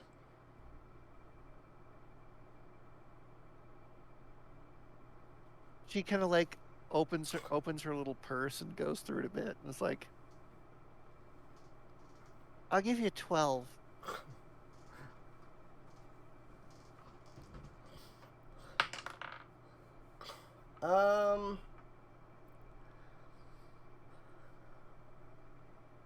Let's see. How... give me a persuasion roll. Alright, let's see. Not proficient in persuasion. That's a grand total of 13. 13? 13. He kind of scratches his head a bit. He looks at the rod. He looks at you. He looks back at the rod. He shakes it. It shrinks down. And then he says, you know what? That's good, yeah. But we can do 12. 12's good, yeah. So she passes him 12 gold and takes the rod. All right. I don't it have is, a collapse. Yeah, it is a magic item called a Pole of Collapsing. While holding the 10-foot pole, so you're supposed to speak a command word. I changed it to shake, but it causes it to collapse into a 1 foot long rod. The pole's weight doesn't change at all. You can then use an action to shake it again, cause the rod to revert back into a pole. The rod will only elongate as much as there is space. It can go to a max of 10 feet, but if you shake it in a spot where there's only 5 feet, it'll only extend 5 feet, So, but yeah, it's a pull of collapsing.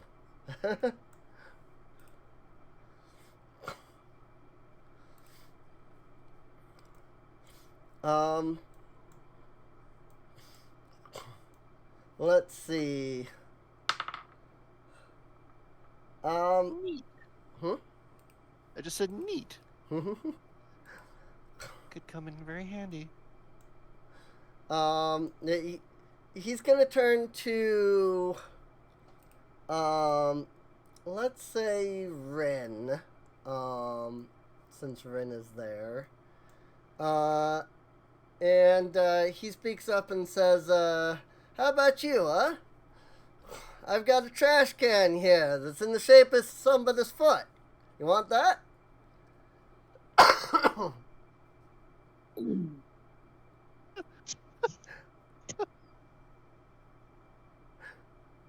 I love this guy. Meanwhile, Respawn not sure about that last thing. But we can't make a good invention out of that. Unless I melt it down to scrap. I think it's only 5 copper. If it's just scrap. There's a reason why he is named Nuts. Right?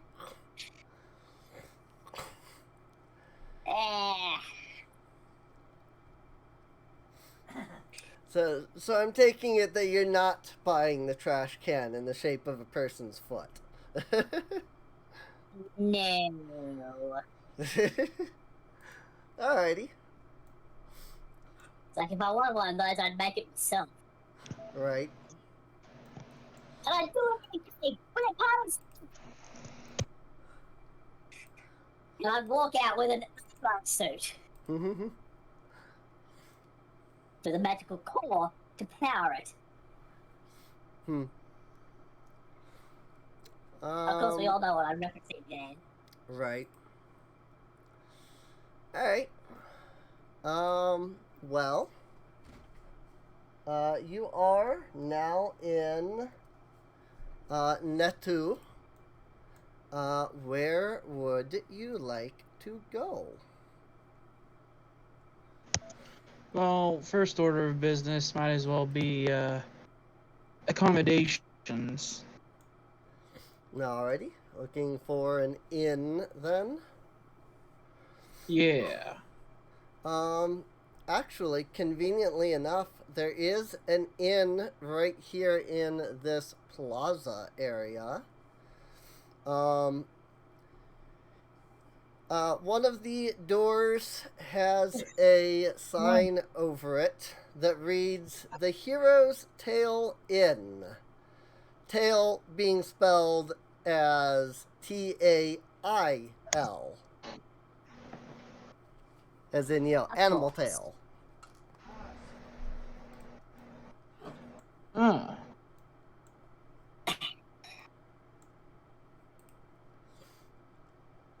So if you're after accommodations, there is an inn if you would like to check it out. And how do you spell that? It's the Hero's Tale Inn.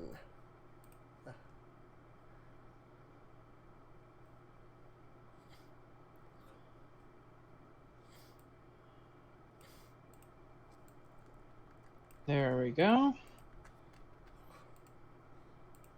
So I will post that. It's now both in Map Tools and in Discord, so.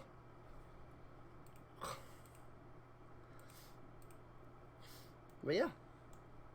So if you want to check accommodations, you can head there.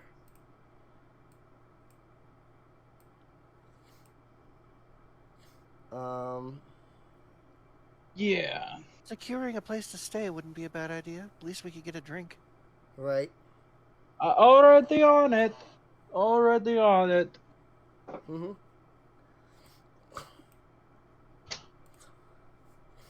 Um. So, Hmm? Nuts is going to step into You're going the to go. hero's inn. You're going to go in the inn. Yes. All right. I will enter the inn in which we will stay. Forgot to ask something. Huh? I did forget to ask something. I recall you saying, do Felinas normally wear clothes or no? The Felinus race doesn't doesn't see clothes as like something they need to wear, because they're covered in fur. They do look like legitimate, like regular cats, basically. Um, as for whether they do wear clothes, that's more of a personal choice. It for a felinus, it's perfectly fine to go out without because, again, covered in fur. But there are a number of felinus that do wear clothes, whether it be because they like that it's fancy, they like that it's warmer during the night, for example, things like that. So my answer would be it would depend on the felinus, but it's not socially unacceptable, if that makes sense. So it's like Puss in Boots. It's hats and scarves and Right. Except tools Donald, and things like that. it's basically Right. a mix. Like Right. Don decide, I wears full clothing because Don wears full clothing because it looks better on him. Right. It really is a personal choice for the most part. The Felinus will wear clothes in more intimate settings, because it can make them seem sexier. Um, they might wear clothes they might wear like a sweater because, hey, it's warm. So it depends on the felinus. It depends on where the felinus is. It out in the desert, most of them are likely to not wear clothes, to be honest. But in one of the buildings, for example, one of them might be a belly dancer, and so they wear a belly dancer outfit type thing. So it's a personal preference. You know, for some they wear it because they like it. For some they wear it because they feel it's a necessity for whatever reason they feel, and others don't because they don't need to. So.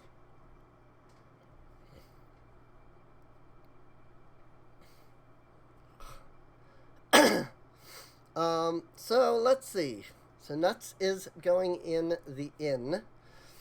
When you open the door to the inn, you are surprised at first to see that the main room is dark, lit only by a few candles. And then suddenly, through through magic, a series of magical flames erupts along one of the walls. What you see what you see by the wall are two felinus, one male, that is currently sitting on the floor holding a flute. The other is female, dressed in this simple, like belly dancer outfit is just the easiest way to describe it. As the lights come on, essentially, the male begins to play the flute, and the woman, the female Felinus, begins to dance. I need you to actually make me a charisma saving throw.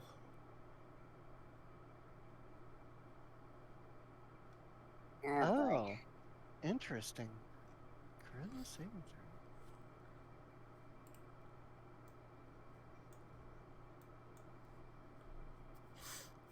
throw. Indeed. 21. Oh.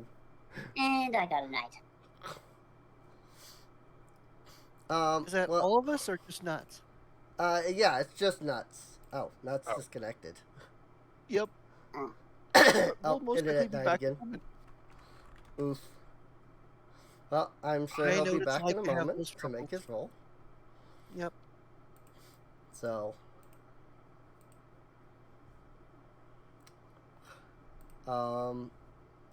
yeah.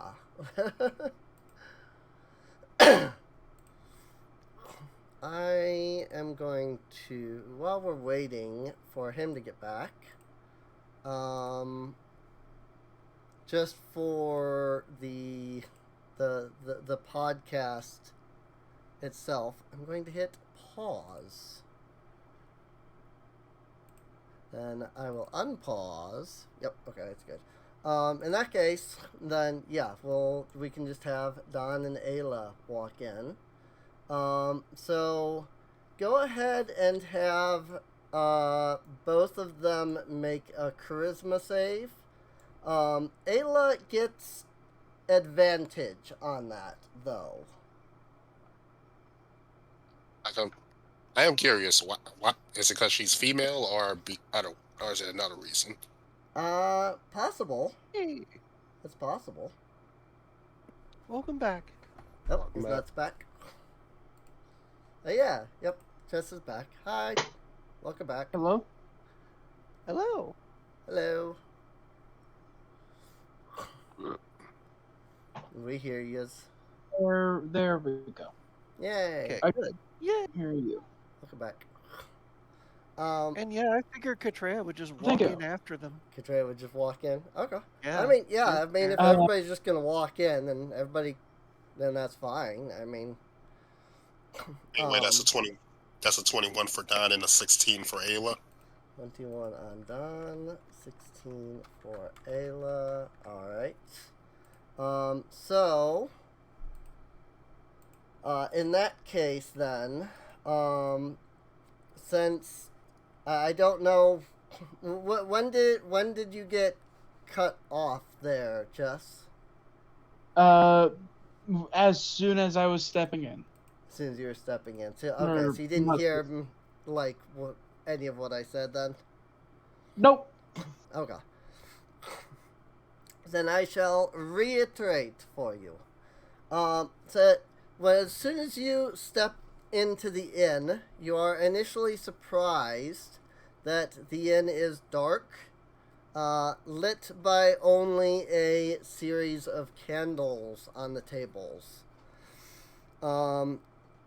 Before you can react to this, however, a series of magical lights ignite along the back wall, and you see two Felinus at the back wall. There is a male that is currently sitting on a pillow on the floor, holding a flute.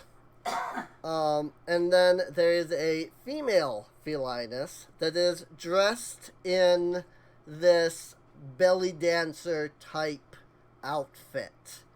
It hugs all the right spots, and things like that.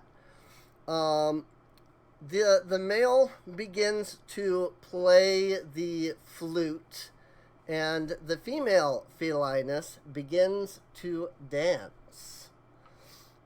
So I And need I to- was about to say it was romantic in here. Oh well. Um, so I was I didn't realize everybody was walking in. So I had told you to make a charisma saving throw. But since everybody's walking in, everybody has to make a charisma save. I will say that Rin and Kat also have advantage. Okay. Advantage, alright.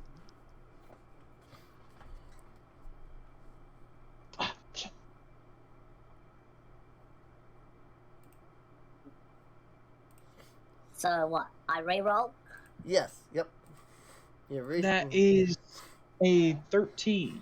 a 13 for nuts. All right. Yes. And do I have to do any modification for the advantage? I mean, because you already rolled once, you can just roll the same d20 again, Okay.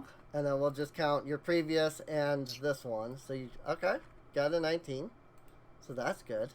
You had an 8 and a 19, so you get the 19 from advantage.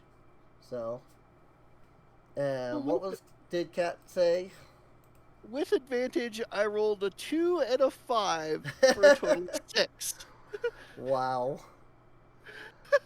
Wow. So Great. So you walk in to see this display. Immediately, both Nuts and Katreya are completely entranced. Like, She's like, ooh. yeah, like the moment you walk in, it's just like, the cartoons where their eyes turn into like giant hearts and start like beating out from their skulls. Like that's kind of like how it, this is kind of like what's happened here is the moment you walked in is just all of a sudden this robot and, Cat suddenly are both just completely, practically falling over each other, like entranced by this. The rest of you can definitely tell that there's magic flowing through the air, through this dance. It's nothing harmful. You can immediately tell that. It's harmful to my wallet. Oh my god. And he's already bad with money. He literally eats money. You want him to die from starvation? No, he doesn't have to eat. But it's nothing, it's nothing evil, it's nothing harmful. It's almost like an aphrodisiac, if you would, if that makes sense. It gives you that feeling, that feeling of kind of being a little high on love. And that feeling is coming from this absolutely stunningly beautiful dancer. Katreya is going to use some of her magic to just like conjure up a flower into her hand and offer it to the girl. All right. This city never. Some parts of this city never change. The female dancer, still in dance, snatches the flower, puts it between her teeth, and then, continues along with her dance until the flute player begins to play faster and faster. Soon she begins to spin faster and faster until the music stops. And in that singular moment, she leaps into the air and then gracefully lands on the tip of her toes and then gives a bow. The moment the dance ends, the magic dissipates. Actually, I've decided not this tavern. And he's going to walk back out, go deeper into the city, find a different inn. He kind of staggers from a moment after getting whammied. Right. Weak. I mean, Don did roll the highest, so I think he has the right to say that.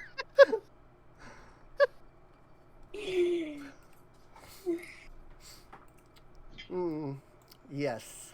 I'm not saying you're a furry, but you're a fucking furry. Right. So as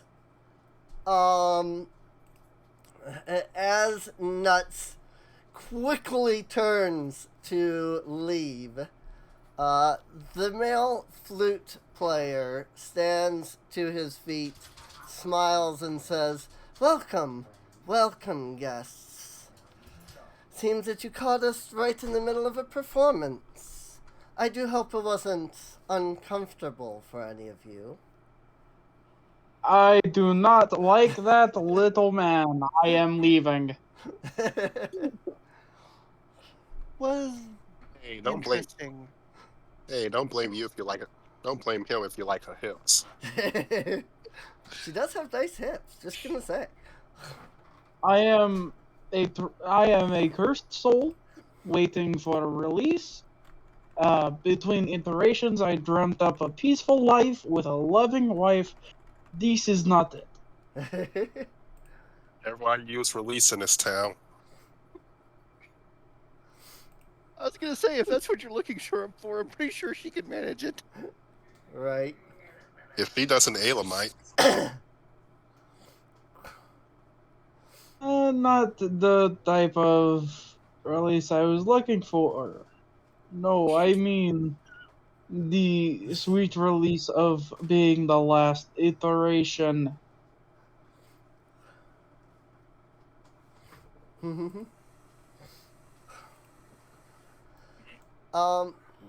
So the male felinus gives a bow and says, I do apologize if my dear Shema's dance gave you any discomfort. Before he can speak any further, you hear clapping from one of the booths. Don!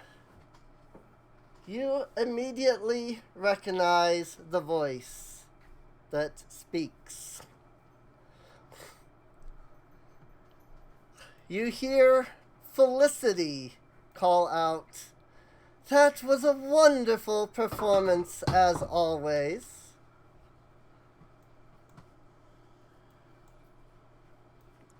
Felicity? Wait, she Drama! likes exotic I am bars? not leaving anymore.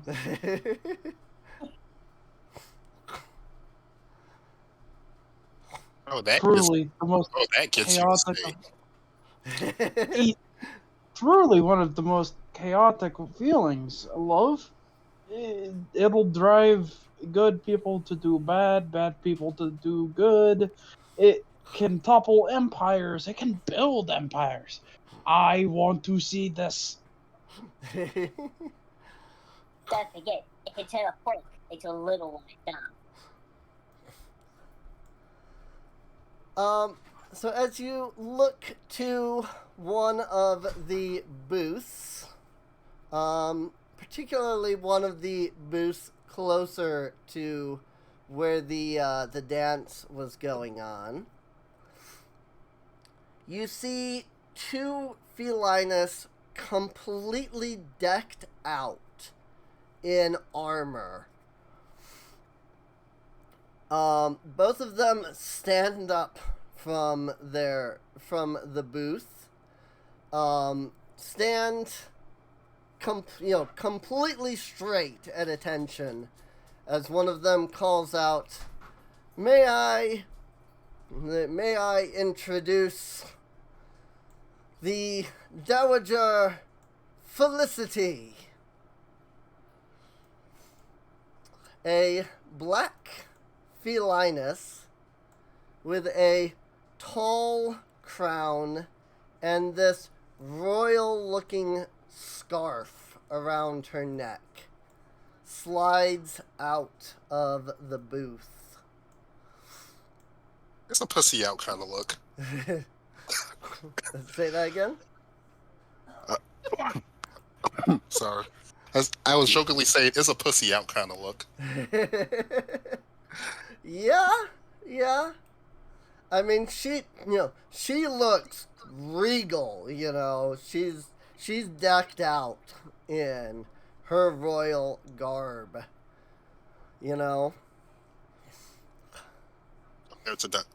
Compared to Don's scruffy looking ass.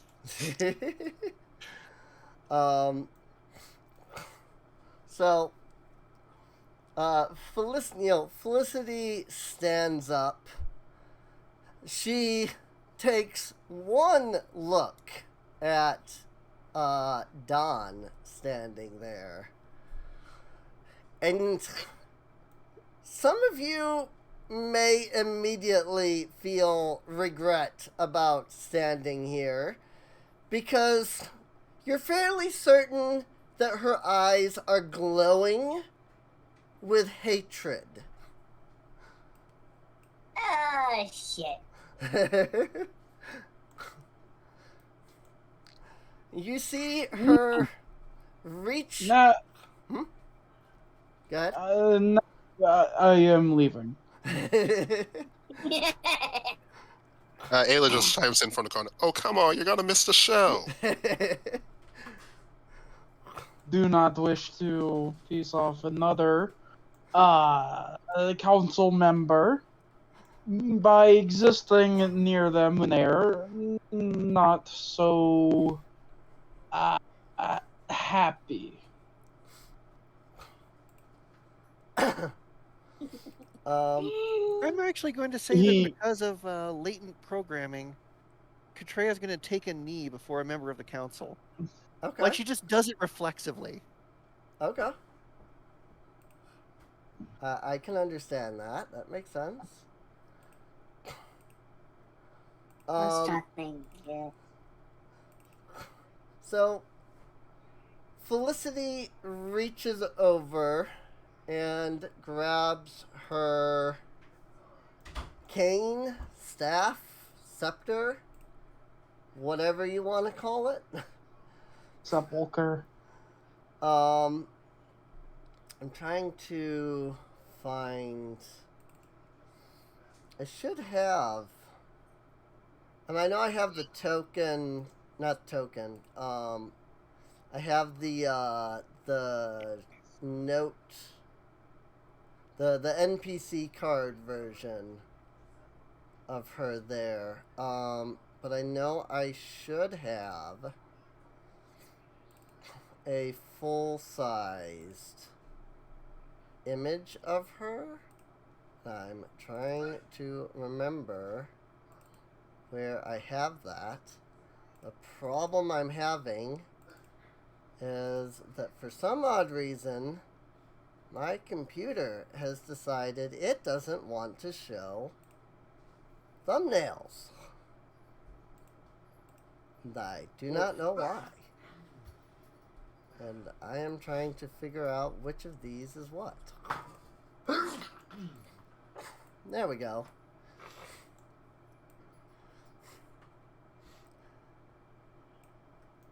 Hopefully that loaded for everybody. Yep, I see it. Okay. I just remember that we were having trouble with stuff loading at one time, so. But yeah, that's how she looks at the moment. So, but yeah, she reaches over to the table and lifts her scepter.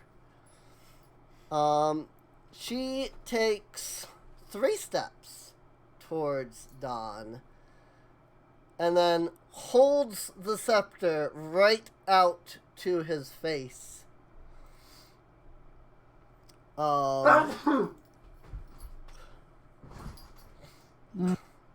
She says,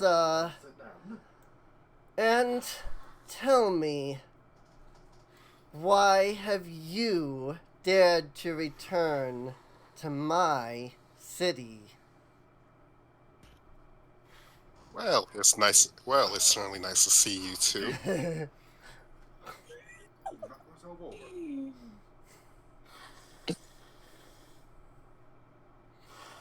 But you know, coming to see old friends, the Thieves Guild.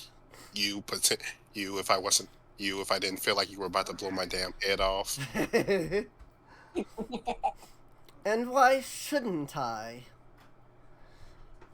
Oh, I don't know. Maybe because I was worried that you being involved with a ruffian like myself would damage your position on the council.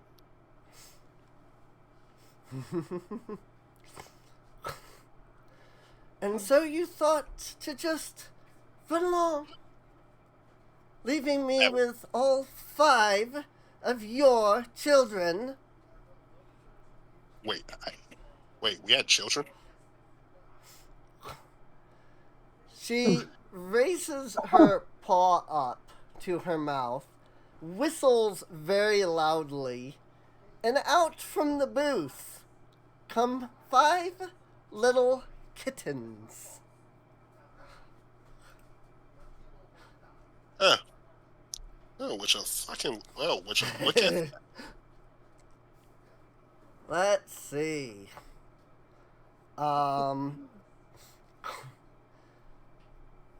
She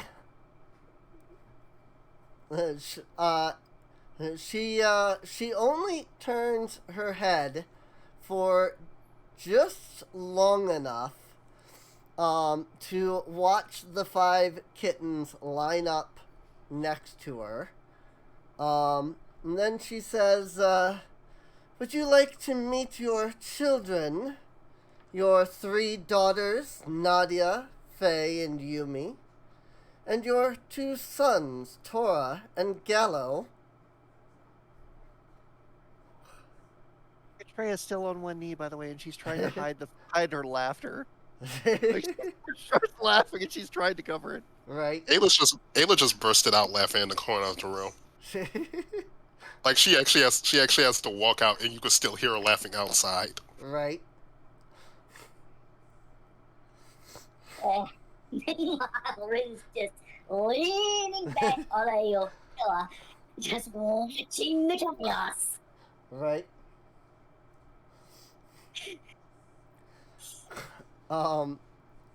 Felicity speaks up and says, you thought to run along, worried that you would be a problem with me on the council, and yet here you stand. You didn't even know of your own children.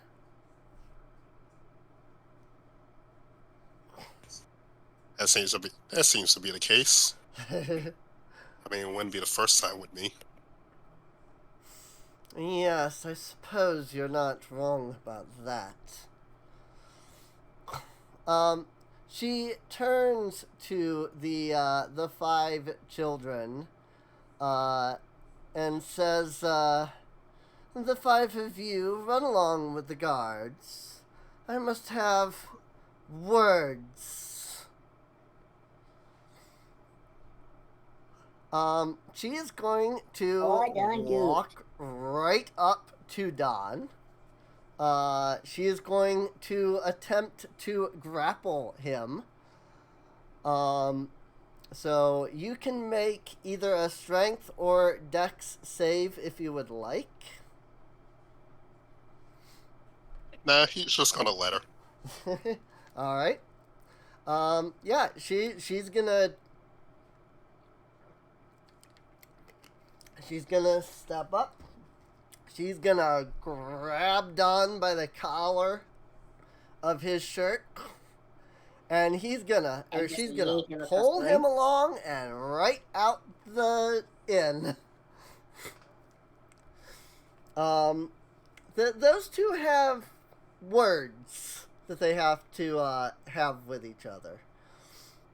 Before he gets too far, he just yells, "Ayla, watch our stuff." Yeah. As soon as she leaves, Katrina gives up, of course. Ayla just, I mean, and I guess that's a good point for a perspective switch. Right. Ayla just walks back in. That's worth every penny he pays me. That's worth every silver he pays me. Right. So And what? I'm like, So- Red's like, oh, I was expecting her to throw him across the room. I don't know. I don't know. I've seen some of his encounters with larger races. He might like that. Oh, that scene was worth the trip alone. So what are you fuckers planning on doing now? You try to find another inn, or are you going to stay here?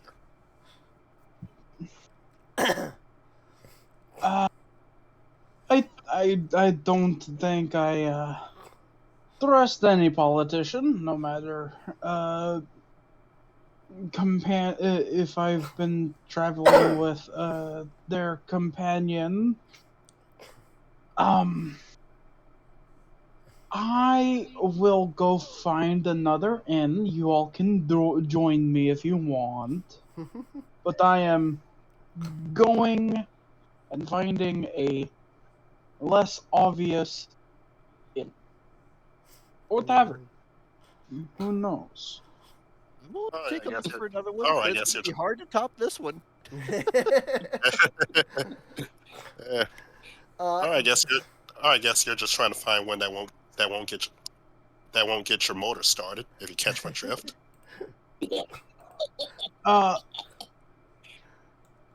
I am uncomfortable with that remark, but very clever. Very clever.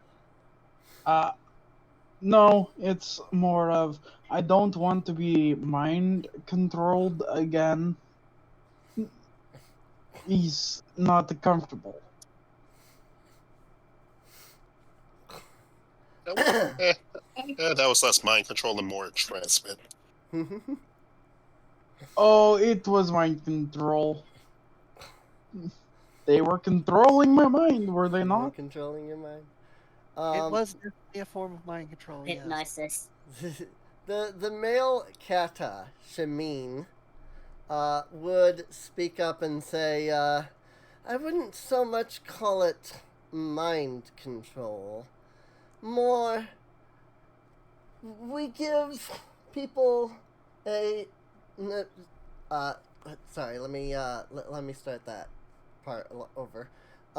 He says, my Shamin, you see, she gives people the most beautiful dance. And the people love and adore her. They come from... Yes, but I am new here, and I have seen many dancers across this country, nonetheless.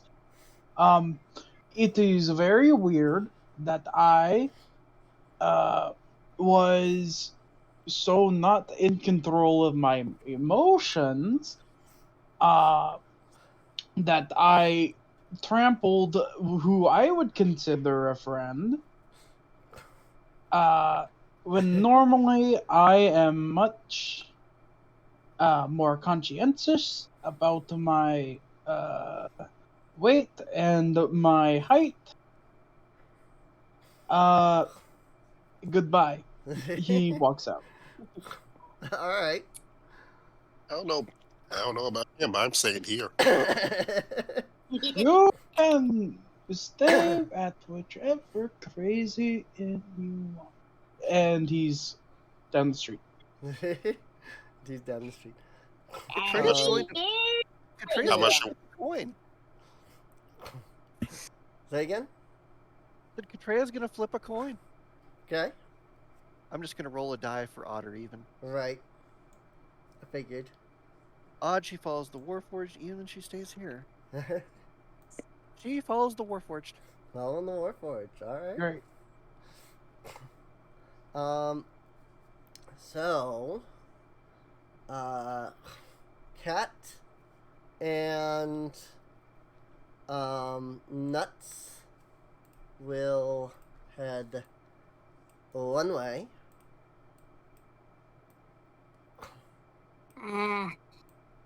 Now move the party tokens. Move the party tokens since the party is split up at the moment. Usually these maps are small enough that like a token on the map ends up looking like this. And now, because I didn't realize this map was so big, I'll probably have it smaller next week, but because I'm like 25% zoom here. But yeah, these are normal size medium tokens, and they're fitting on the map just fine. Let me go ahead and remove the snap to grid so that they can be moved around freely. So the two, Rin and Ayla, as I come to realize, whose token is right up here. Should easily be reversed since she's following him. So Yeah. Oh, did I have the wrong tokens in the wrong spots? Oops. Dawn is being currently carried away to the palace. So Ayla and Rin are over here. And meanwhile, Katreya and Nuts are heading deeper in. If I could have Katreya and Nuts go ahead and give me a... Let's do perception to navigate. perception. I think I have a pretty good perception. Yeah. So I got a +4.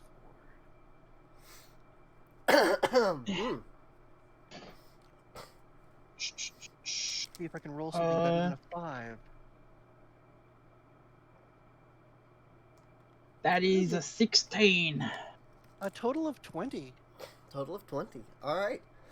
Wow. All right. Yeah. Those are good rolls.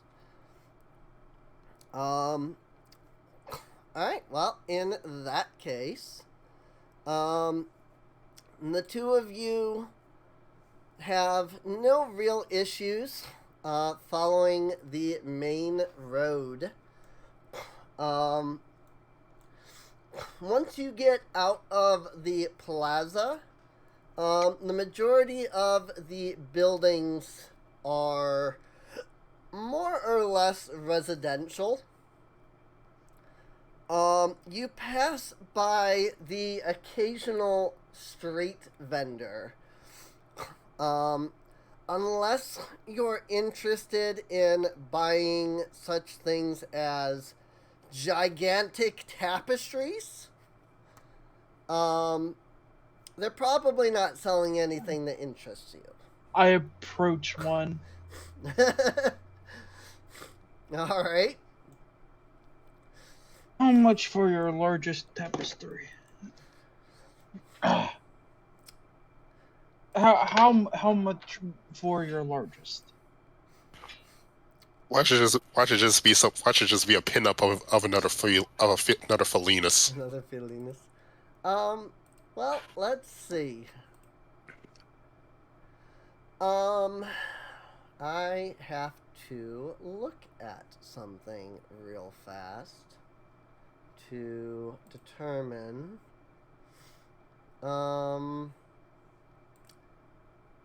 I'm thinking these would fall under.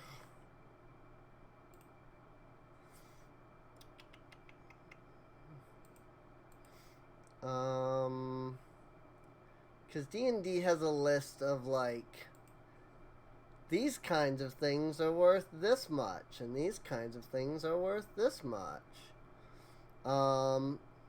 Okay. That's what I was thinking. I just didn't see it immediately.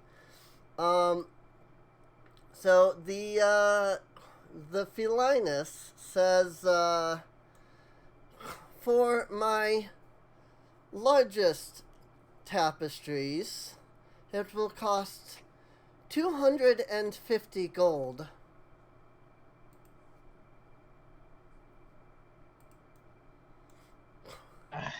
That is where the problems lie.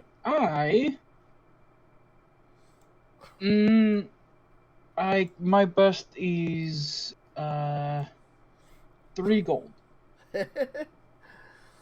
Oh, sir, I could never even sell a piece of one of my smallest tapestries for such a small amount of money.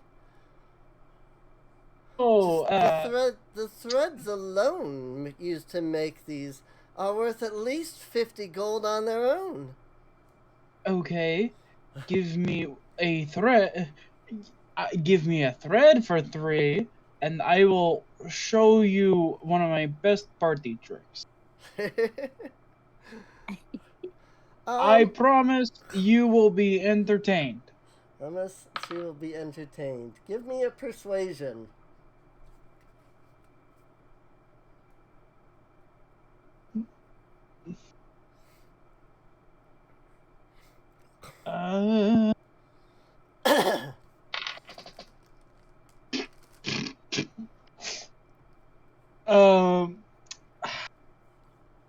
That is a 4, technically. Ouch. But however, I did roll a 1. Well, luckily, skill checks can't crit.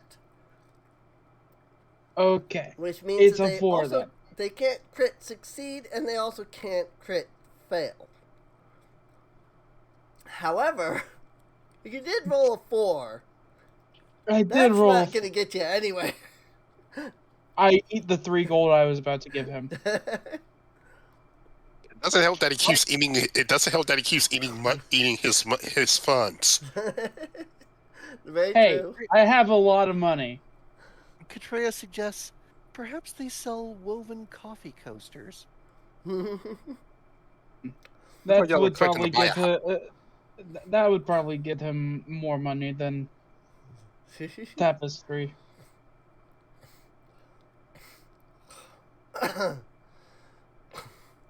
I make sure the shopkeep is watching me pop 3 gold pieces in my mouth one at a time.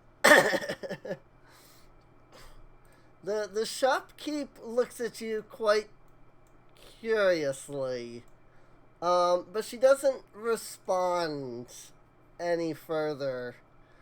At this point, the moment that you'd said, give me, a thread for 3 gold, and I'll show you something interesting. Basically, at that moment, she just kind of like, she gave you this look of like, really? And then just turned her head away and started watching the streets again. She's not even paying attention anymore. Damn it. Okay, whatever. Hey, And y'all kind of did, and you kind of did lose y'all best negotiator for a hot minute. True enough. Yeah, no. After that failed attempt at chaos, he's gonna go find another inn. He's gonna keep going on. All right. Yeah. Keep rolling, rolling, Keep rolling, rolling. going on. Keep going on. The two of you continue down the main road until you come to the central plaza of the city. Brain didn't want a brain for a second. To the northwest, this giant building right here in particular, you can see a massive temple sitting high above the door is an intricate engraving of Nyarda, the black cat with demon wings that is the keeper of darkness. Legends have said that she is the progenitor of the felinus race. As such, the majority of the felinus worship her. Cat worshipping a cat god. What did I expect? In the center of the plaza is a white marble fountain. Coming out of a central marble figure, you can see water, spraying out, flowing down, and down into the basin of the fountain. To say that this is the most pristine, clean water that you have ever seen in your life. Check the fountain for gold. To say that this is the most pristine water you have ever seen Now, would be... Katreya sees this fountain, and she proceeds to immediately take off her hat, strip off her coat, plunge her whole ass head into the water, and just keep her head under the water and go, and you can hear her voice like echo up from under the water. Right? Her head is just like dunked in it. Surprisingly, this seems to still have no effect on the cleanliness of the water. He's an aquatic creature in a desert. This is a tremendous relief. Oh, yes. Seriously, though, this water is, like, ridiculously clean. That's what I'm trying, I'm trying to paint the picture that, like, that clearly there's something magical, I'm like going to for coin. So, checking the fountain for coin, you say? Yes. You reach your hand into the fountain, and sure enough, it takes you no time at all to pull a beautiful, pristine golden coin from the fountain until you look at it a little closer and notice an engraving on the golden coin. The engraving, how do I want to have this worded?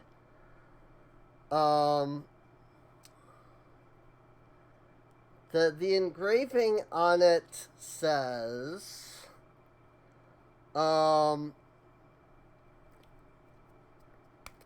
crap. I'm not good with, like, coming up with, like,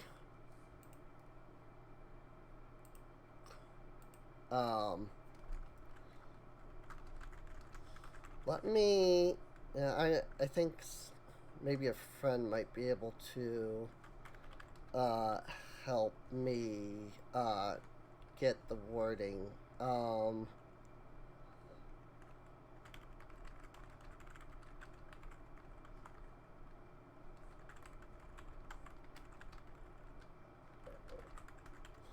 Let me try asking here in this channel, and see if they can help with that. But there is something engraved on it. I just have to try and figure out a way to word what is engraved on it. Just to be While you're sure. figuring that out, Katreya says to Nuts from under the water, "So, find anything cool?" And All I hear it's not like blah, blah, blah, blah, blah, blah, like talking from underwater. It's actually clear speech that has a weird echo to it. Ah. Right.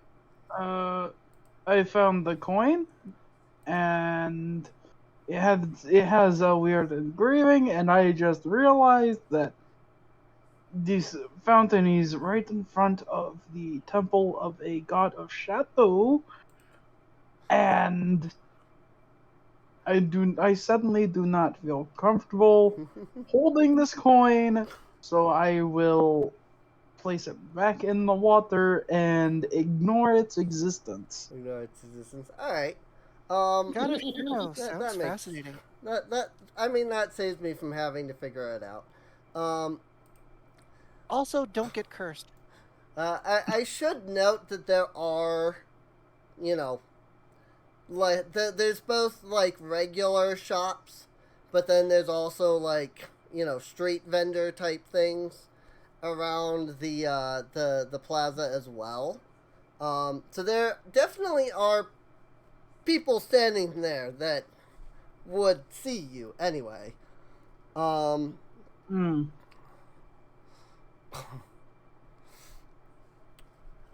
Let's see. I will note, all of the street vendors here, that you can see, they are all felinus. They are also all male felinus.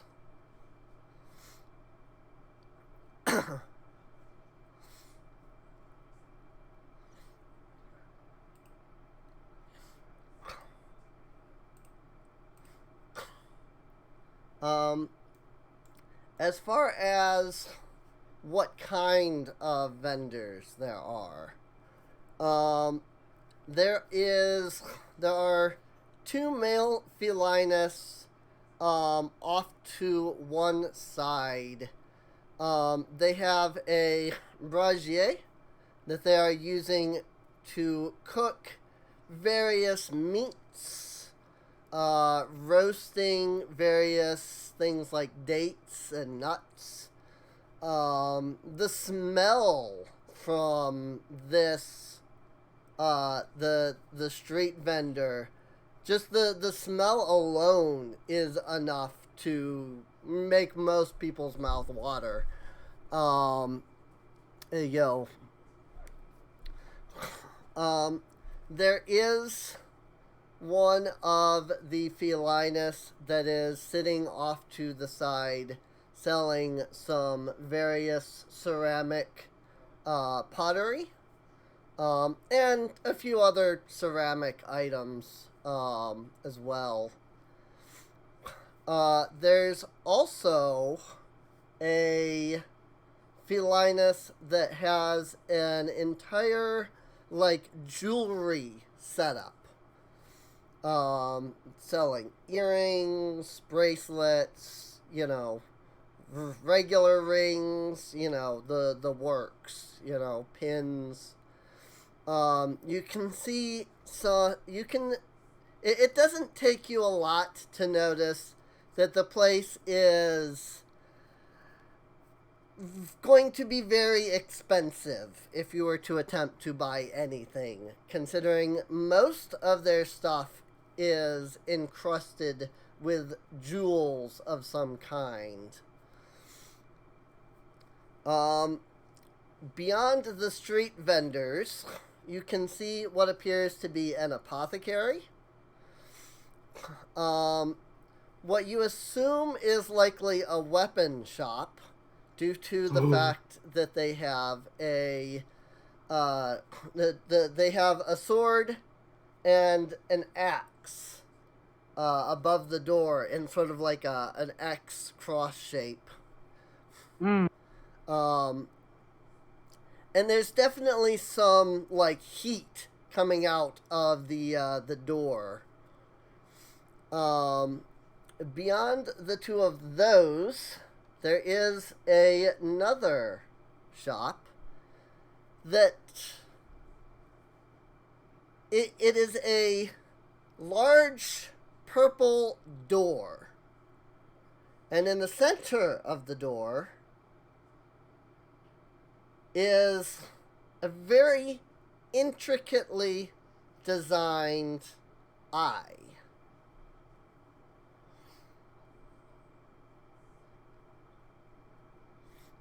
Huh. You're taking a final deep breath of water? Air? It's unclear. She pulls her head out of the fountain and puts her coat and hat back on and is going to start looking around, especially that eye. Alrighty. Give me a perception check. Oh, okay. Perception.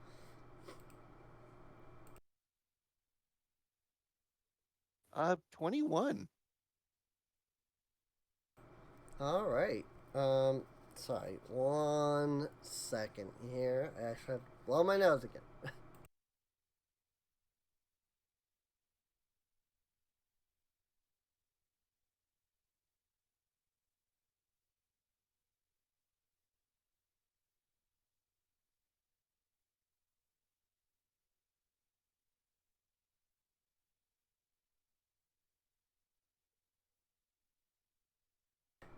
Alright. Yeah, I figured we'd probably stop here in a moment. Because we usually stop right around midnight. For those watching the VOD podcast stream, Chess was just posted in the chat like, hey, it's getting late. So for the purple door with the eye, at first you think the eye is following you. And so you test to see if it's following you. And sure enough, it is following you. I do not like that. Check this out. This is great. I just want to get to a room so I do not get brainwashed again or mind controlled or. It would be on the magic shop is on this side. And she's doing this like back and forth. Right. Yeah, as you walk back and forth, the eye just moves back and forth watching you. And then for a split moment, it makes a sharp move to look over to Nuts, and then sharply turns back and continues following you again. Kadrea, I would like to get to an inn. We can check this out tomorrow. Because I'm pretty sure a magic door is protecting a magic shop that has not moved from this magic desert for what can maybe be centuries.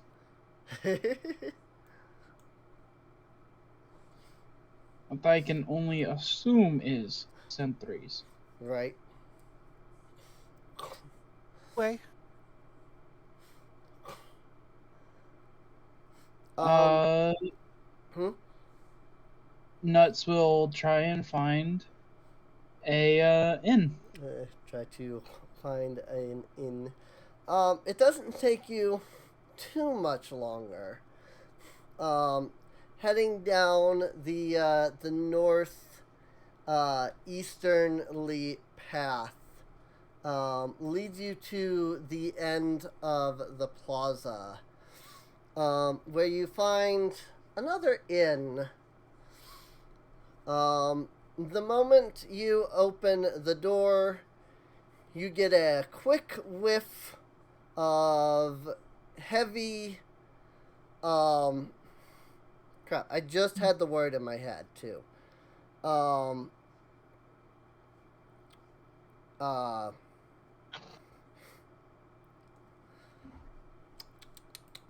See, I literally knew what I was trying to say. Tobacco? Incense? No. Oh.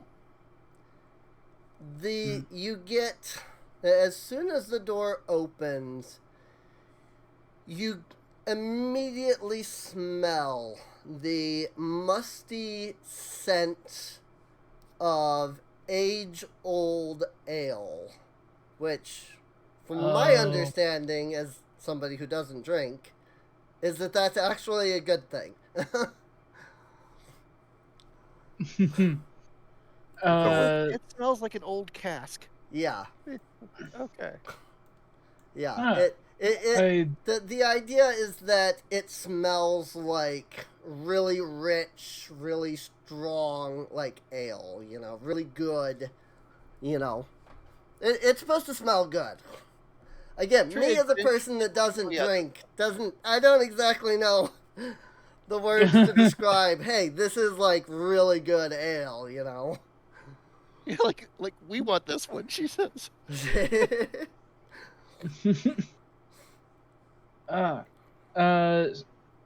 Nuts walks up to the bar, puts down a couple silver. 2 rooms, please. The barkeep, a very large, and by that I mean like his arms are massive. He's not short either. He's very tall, but like he is big, Yeah. This big guy, he's got this like tank top shirt on, the ends of the shirt have frayed almost as though it looks like his muscles just burst the sleeves off kind of thing. He's got an eye patch across one eye. He's got a cigar being held in his mouth. The tank top is kind of low cut, and you can see that he's just, real hairy all over his chest. He looks at you. He looks down at the coins. He grabs the coins, holds them up to his nose, kind of sniffs them for a moment. Then he looks back up at you and says, the cheap rooms are right down there. And he just kind of points you off towards one of the halls. That's a good place. He did only pay he 2 puts silver. down. Yeah. He puts down another silver, and if you don't mind, I would like a serving of possibly oil of some kind, something to refresh my protective oil that for your bearings, my joints, and my so I don't rust. The barkeeper kind of swishes the cigar over to the other side of his mouth, kind of looks at the coin again for a moment, and then he kind of grunts a little and says, don't think we got anything like that. Can give you a nice thick mug of ale for that, though. Give that one to my friend over here. Yeah, that works for me. He takes the coin. He turns to. He grabs a mug, turns behind him. He pulls the lever down on one of the casks of ale. It just, it fills up the mug nice and frothy and everything. He turns around, slides the mug forward. You're gonna catch it.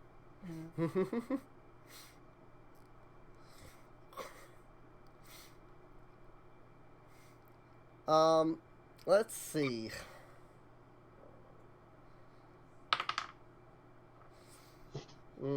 Yeah. Unfortunately, Warforged are kind of new, since they've only been around since the No More. So there's not a lot of places that, exactly serve them at the moment. So, I mean, the apothecary would have oil. I just thought of that. yeah, but it's not a place for sleep. That he doesn't really need oil. Right.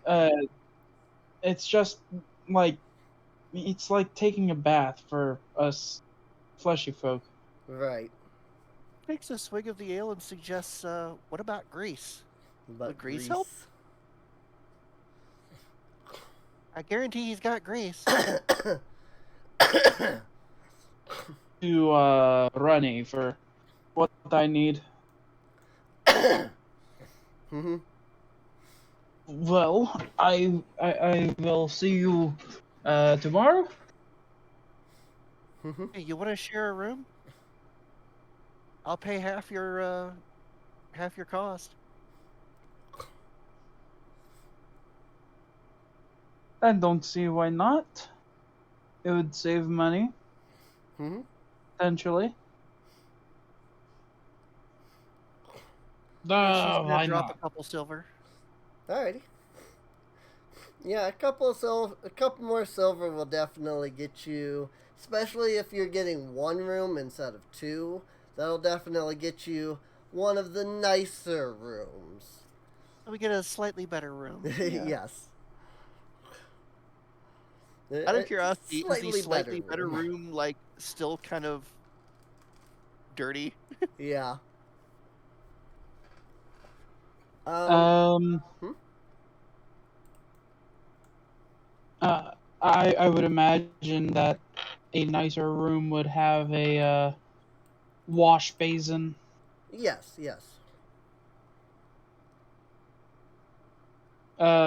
Nuts just kind of gets into a bed.